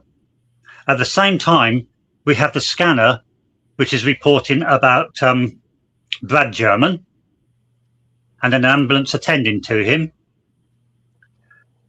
So it all ties in and pushes all the evidence that says that the girls were found just before 10 o'clock, maybe 9:30ish, but between 9:30 and 10 o'clock. That's what Erskine says. And if you go and you listen to okay, hold on, time out. I'm not saying it's not possible what you're saying. David has never said that to me. He's never said that somebody else found them at 9:30. So now he said some weird stuff. Don't get me wrong. He wrote, remember, he wrote initially there was a knife stabbed into one of the girls. Remember, he texted that, and then he talked about a cabin, right? And they were found in a cabin. Don't get me wrong. I don't know when you're talking to him and how. So I'm not saying this was an interview that it's on YouTube. He does this interview, and he's very emphatic that the way that law enforcement wants us to believe this went down is not how it went down. They were found much earlier. The police scanner supports that. But who are we saying found them? Think about it. We got a major problem here. Right? No, he's saying that it's not a question. It's not a question that he has about who found them. He claims that he found them. Now, who converged on the bodies first, second, or third? I'm not exactly sure. What are you saying? He's trying to say that the police knew the girls were dead and didn't do anything. The crime scene, and I agree with you that it makes no sense for it to have played out the way that it did.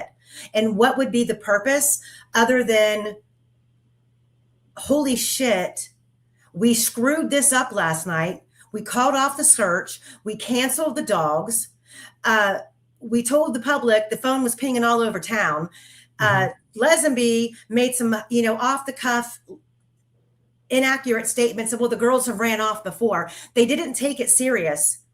Therefore, when the girls were found, they were completely unprepared. Okay, I got you. Yeah. Unless you actually have a crime scene, you don't set up a crime scene command post in an area where bodies haven't been found. And that's exactly what they were doing.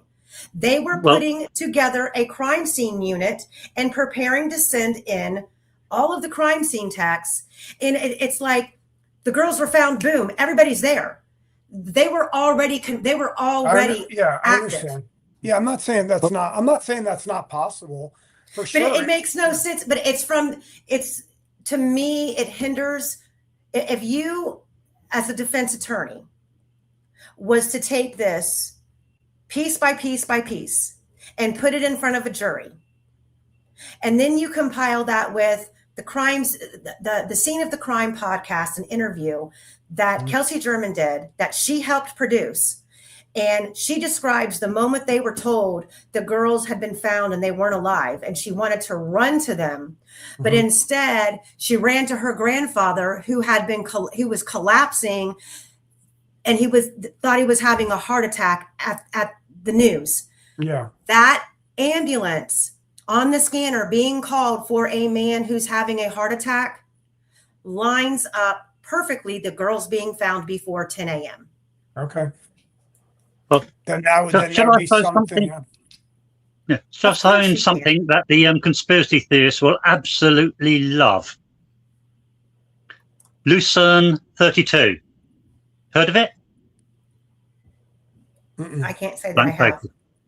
Lifeline, heard of that? Yeah. Right. Lucerne 32, emergency airlift service, helicopter. It was called out, and it was flying over the area. Why would you call out an emergency airlift helicopter? Well, unless you're anticipating finding a live victim. Yep. Well, you don't live flight a dead body. I mean, look, there's a lot of things you could run with that. I mean, my question too would be, did the helicopter, that famous footage, is that after they've removed the bodies, when we see the guys with the helmets in the creek? It's before the bodies were removed. It's before they removed the bodies. Okay. But they know the bodies are there, though. They are, yeah. In one of the, that's supposed to be, yes. In one of the main helicopter video that circulates, there are 2 or 3 helicopters, and you've got one hovering over the crime scene, and those law enforcement that are down on the ground at the crime scene are flashing strobe lights up to the helicopter to say, here we are. They were wanting them to get photographs of, an overview of the area. But we never see the bodies. We never see that. Well, there's some areas where some people say that the original helicopter footage was edited because they accidentally captured them, and they were told to move the helicopter away. So well, thank you they for were those. moved well away sharpish a couple of times, yes. So, there's so many aspects from the beginning of this case that we can go into, the numerous photographs that And were also, recorded. and also, David Erskine, Ela McDonald, and Amy McDonald were never called to trial. Mm-mm. And they know why they weren't, because they wanted to use Pat Brown. And if you notice, and Ron Logan says Pat Brown. So why is Ron Logan saying Pat Brown, and why is Nick McClellan saying Pat Brown? But then when David, Elo, and Amy are at home going, why aren't we being called? Mm-hmm. See, that's another part of the cover-up. Because their stories, they don't fall into the narrative of the state. Right. Well, the other thing is Pat Brown, and Logan. Mm-hmm. As Chris raised the point of the firemen in the creek. They were there at the same time that the police helicopter was hovering over the crime scene. Now, those in the creek, they weren't searching for a body. They were doing a grid search. They were kicking the ground, everything. You don't do that to search for a body. They were searching for evidence. It was a grid search they were doing, and you do grid searches after you found the body, not before. And you have to put in perspective too what had transpired the night before. If Tobe Lesenby and Mike Patty, who was in front of a camera saying the phone's pinging all over town, they were spotted over here at the school. They were seen at a basketball game or something. David Erskine talked about that too, and I never understood what he meant. Well, they just weren't taking it serious. So if you literally have the entire town of Delphi as an actual stomping ground for searchers, because the girls could be anywhere. Right. Why are we converging with helicopters and crime scene units, crime scene command posts? Why are all of the entryways on 300 North, out there by the CPS building, over there by the railroad bridge, everything's being shut down and locked down, and all of this stuff's being brought in when 20 odd police cars in the cemetery. Yep. Why wasn't all of why weren't they converging on like Riley Park or City Park or in downtown Delphi? Why are we seeing them build up all of this pre-crime scene investigation people when the girls haven't even been found yet? Why are they designating them to that one area? It's because they knew they were there. When they were found by law enforcement, I can't say. I'm sure they were shitting bricks. And, but early in that morning, people were being turned away saying that area had already been searched. And when that Pat Brown testified, like the drone operator he didn't testify. He said he was out there and he could see searchers, he could see animals, but he could not see the girls. What time? I'm sorry. What time?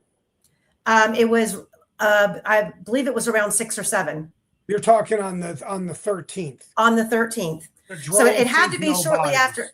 No bodies. Okay. And I mean, I'm sorry, but the bodies would have still been able to have been picked up on a heat sensor on a drone. Oh, absolutely. They wouldn't have been ice cold to where they couldn't have been seen. Not to mention, Pat Brown walked right down there and described seeing the drone being launched. And if the drone was being launched where I think it was, based on where he said he saw it, the only place that he could see a vehicle from the crime scene side of the creek would be on the private drive. That's the only place to get a vehicle there. Right. So in regard to the drone, when the drone was first launched, it is possible that they thought the girls were still alive. So he would have put the settings to look for normal temperatures, yeah?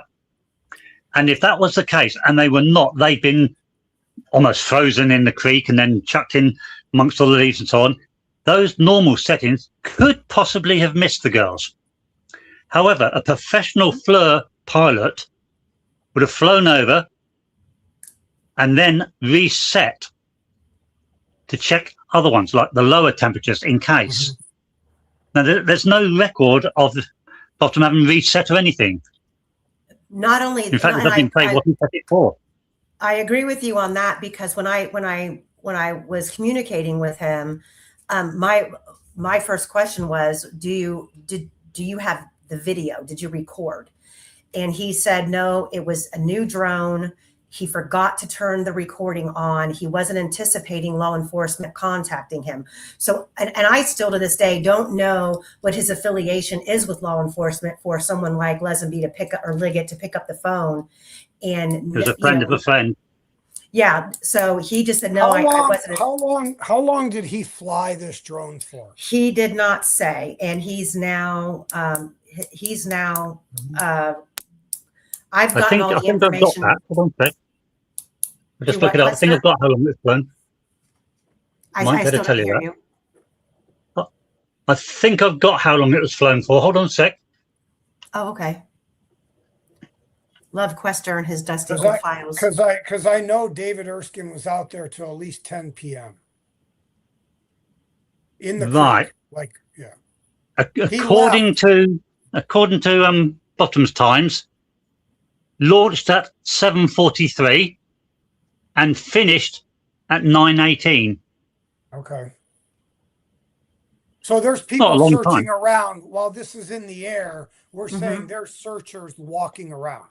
Yes, and he said he could see them and he could see animals, but he did not see the girls. So he doesn't see the girls. None of the searchers see the girls. So most likely those bodies are not there. Right. And I don't think the clothes were there in the water at that time either. Probably not. You're probably correct. Yeah. So no, I don't think they were. Yeah, there was Quester, remind me who the officer was who was sent back out there. He went to the private drive, got out of the car, went down to the creek's edge, and he said he walked up and down the creek for about 30 minutes. He never found. What time was that? That was shortly after the girls were reported missing. Okay, gotcha. Yeah. And I think it was before dark even. So yeah, this is why Nick McClelland's theory doesn't work. It doesn't work. Their whole thing doesn't work. And the van is 2:45 instead of 2:30. Like all that, none of that makes sense at all. That they'd be killed right there, broad daylight. There's no foliage on the trees, and 2 or 3 murderers, whoever's there, are doing this with 2 nude girls in the middle of the woods. People are walking around, on the bridge, on the bridge, under the bridge, coming to the bridge. Going to the hopping off the south end of the bridge to use the bathroom. That's why I think Reese Davis might be telling the truth, that they're walked to Logan's barn, that they're not in the woods. That's my point. I'm not saying I don't believe everything Reese says. I'm saying he's mixing in, though. He's spicing it up but I don't know. It's hard. It's a fascinating situation. Yeah. I can't find the name of the officer who walked under the bridge, but I have found in the scanner. I'll read it out to you. At 6:20, 01190. Well, that would be the receiver. Yeah.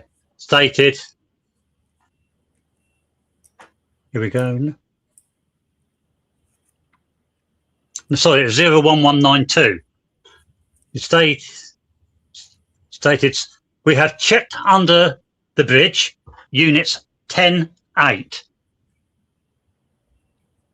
And that was at 6:38. 6:38. So 6:38, there were law enforcement officers checking under the bridge. Quester, do you know off the top of your head what time the sun went down that day? Do you remember from when we worked on the shadows and stuff? It's definitely dark. It's winter in there. That sun's down at 5 p.m. Sunset for the 13th was at 6:18. Oh, really? But obviously, Wow, as very Chris said, different.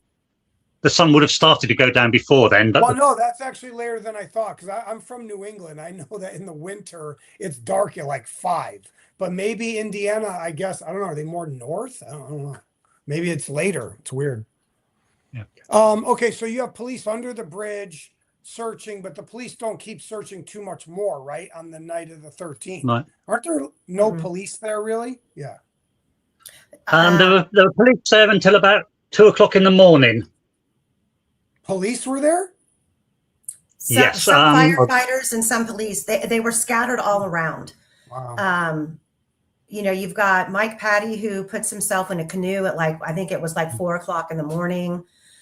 Let's see. Well, Giancola was there until 2 in the morning.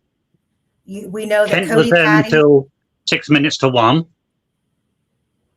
Yeah, and if none of them find them, they're not there. Period. Yeah. right? There's no And way. if those people under the bridge didn't see those clothes, which were caught up on the wood right close to the bridge, it wasn't there. Yeah, they're not there. And that makes sense. Now, the Mike Patty in a canoe at 4 a.m. I mean, look, we gotta try to, as sleuths, right? We'll say we have to figure out when they're dumped there, right? We gotta have a time.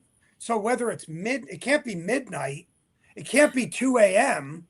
If there's people still gotta be walking after 2. around. I mean, Well, just remember that there were blood-curdling screams heard after 2 a.m. And there was Just a after 911. 2:30, yeah. There was a 911 call made about the blood-curdling screams, and they were told law enforcement was too busy to come out. who heard this scream and where is this? Kaya Miller. Where is she? When it She's happens? on the north end of she's around the north end of the bridge. She's She on did the an north interview. end of the bridge. She did an interview early in the morning. She was out there overnight, her and another girl. And Do we believe her? Do we believe her? yes, I believe her. And she was interviewed by not law enforcement. She was interviewed on by a news station early that morning discussing it. And we also know that according to Delphi Docs, I believe that's who I confirmed this with, that at one point in time, somebody had gotten a hold of that 911 call. Okay, And you we can, see my we can- point. You see my point here, right? About like these horror stories, like made up. Like I heard a scream, like at 2 a.m. Like this is like, so I don't know when she reported this. When did she report the scream? She called 911. Taya said she heard it between 1 and 2. She heard 3 screams and she reported them to the police, but the police said they're not coming out again. And Kat she's on the bridge. She's on the bridge. Yes. She was amongst the searchers on the north side. Okay. Did any other searchers hear blood-curdling screams? Kat Richardson.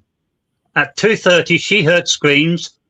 She also phoned and told the police, and she described the sound as coming from the very area that was the crime scene. Right. So if Again, the girls are brought out there and killed, they're killed at 2:33 a.m. right there, which would fit in the window, right? Like if nobody. it would, yes. Yeah.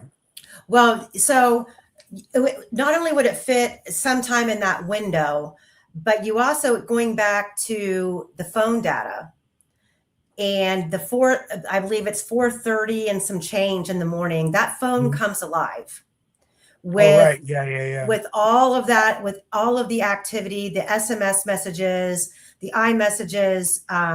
There is a notification that says, welcome to AT&T network. And so it turns on. This phone turns on. This is Libby's phone. But even more interesting is at 2:14 and at 2:45, the phone was used. How do we know that? From the trial? It's in the data. It's in the phone data. There's a lot of stuff in the phone data that... Yeah, Pepper's phone data, I think it was in. Yeah. Yeah, there's a lot of... I'm looking for this Taya Miller thing here. There's a lot of stuff in the phone data that has not been publicly explored, nor was it explored by the expert that the defense team hired. She was only paid to look at the phone data up to a certain point, not what was taking place in depth overnight with that phone.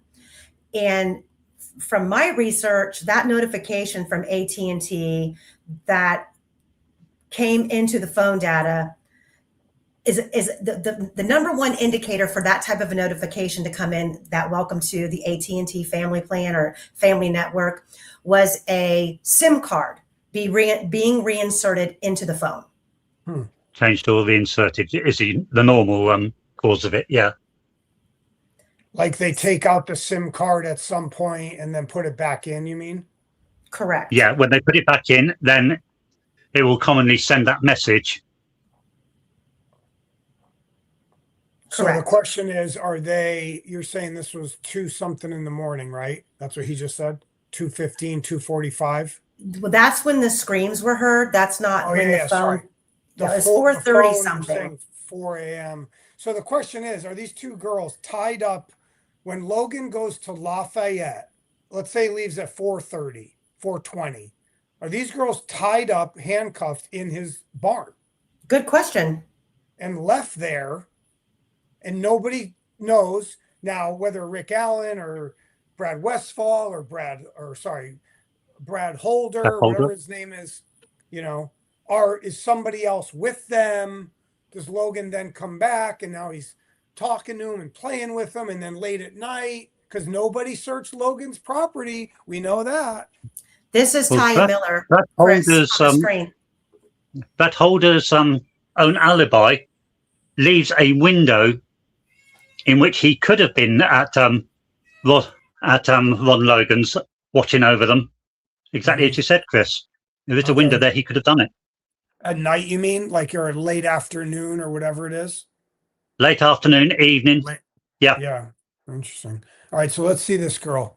All right. And she claimed this when? This picture of her on the breaking news was like 6 a.m., 6 a.m. on the 14th. Oh, really? That fast? Wow. Yes. Yeah. She was coming out of the trails when the news reporter stopped her. She's the daughter of a convicted murderer. Jennifer, yes. And sister to Thomas, who both Jennifer and Thomas were Anthony. Oh, here's a problem. And Thomas worked for Anthony Greeno. I got to step away for just a minute. Jennifer wheels within wheels everywhere, isn't it? Jennifer did not say who she was with at the trails that morning. So wait, let me reread this. Hold on.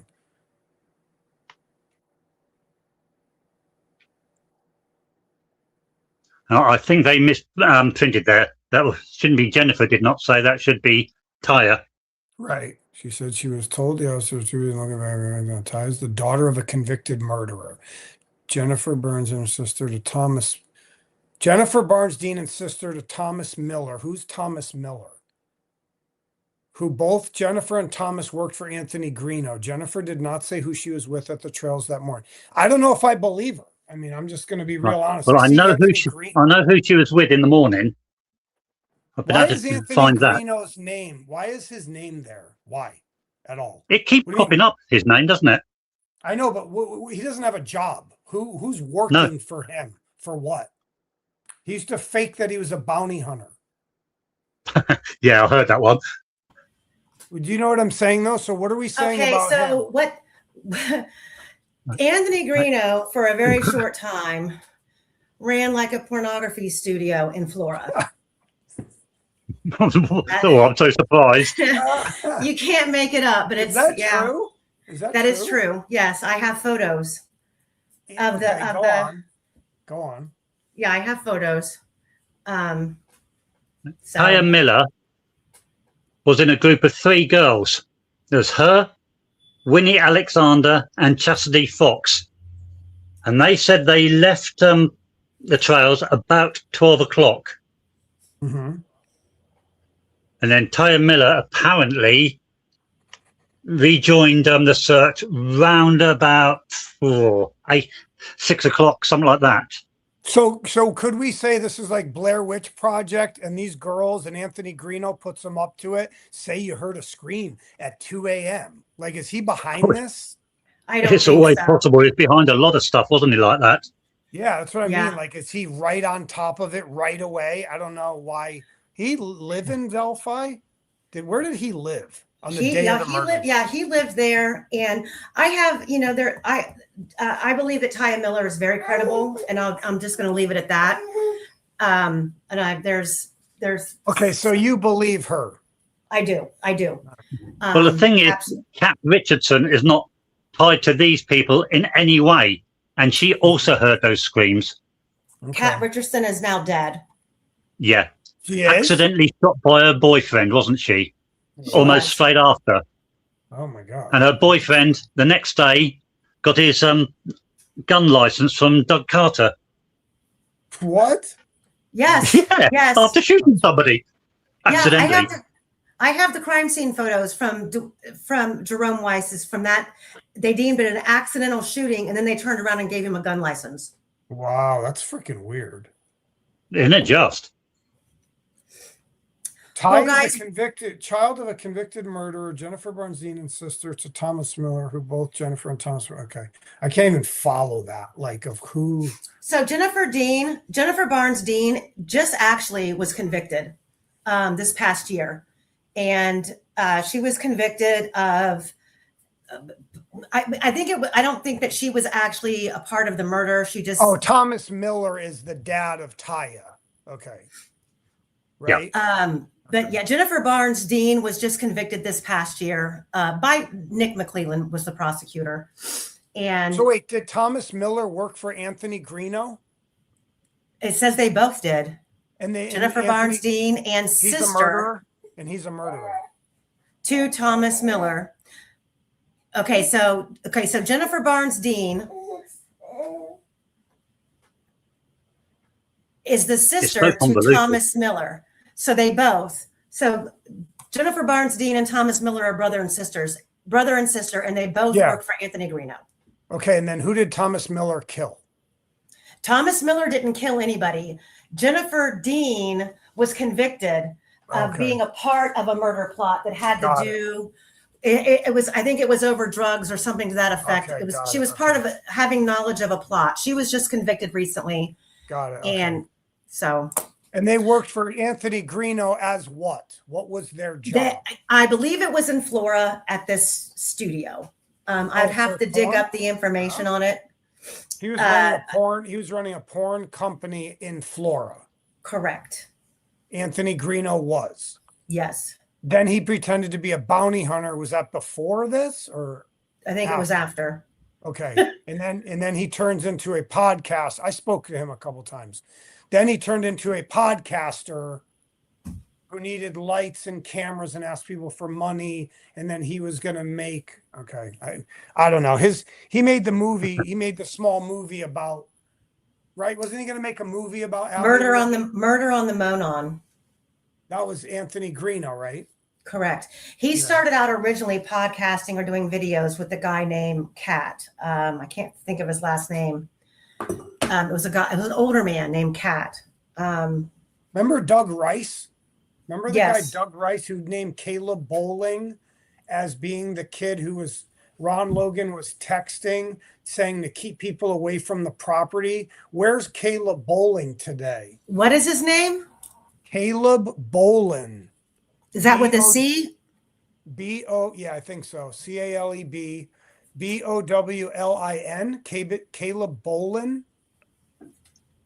Where's Don't know he that at? one. What, did Now, anybody- see, yeah, that- why didn't that anybody is- interrogate him. That is an interesting statement.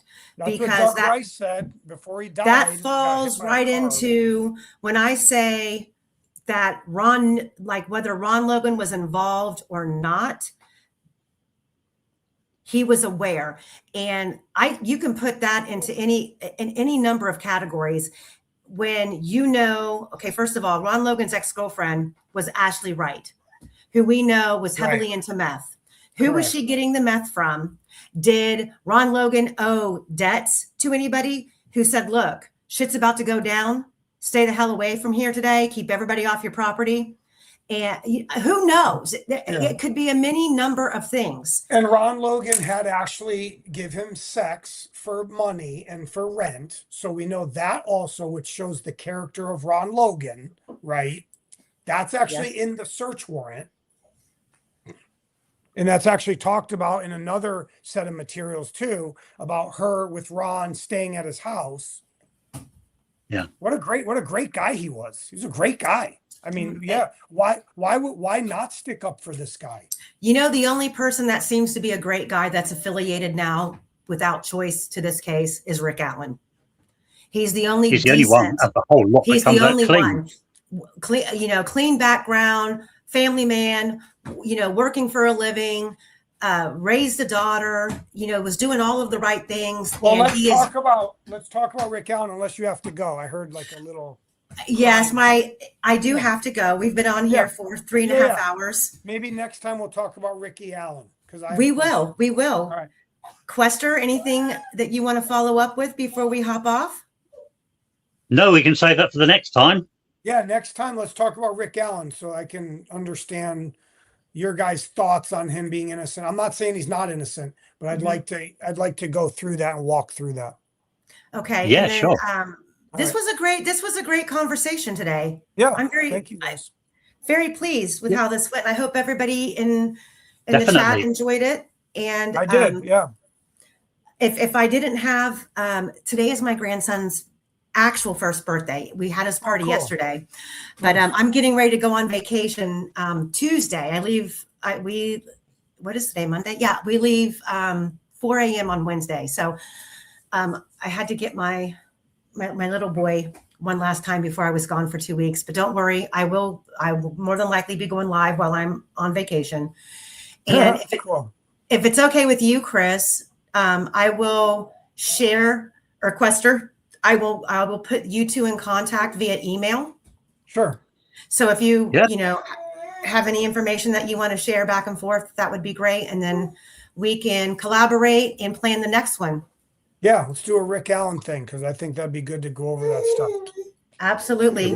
Well, thanks everybody for being here. Thank you. We appreciate you. Thanks, Chris, for coming on. Thank you. Quester. Thanks, Chris. Thank you. Nice to meet you. I'll talk to you soon, both of you guys. All right. Bye, Look forward Chris. to it. Thank you. Guys, I so appreciate all of you here in the chat. I posted at the very beginning. I will post it one more time. Well, no, I'm not going to post it. You guys can find it. If you're on the replay, thanks for watching. Hit that like, subscribe. When the video ends, don't forget to hype it for me, please. And we will see you next time. Bye, guys. Bye.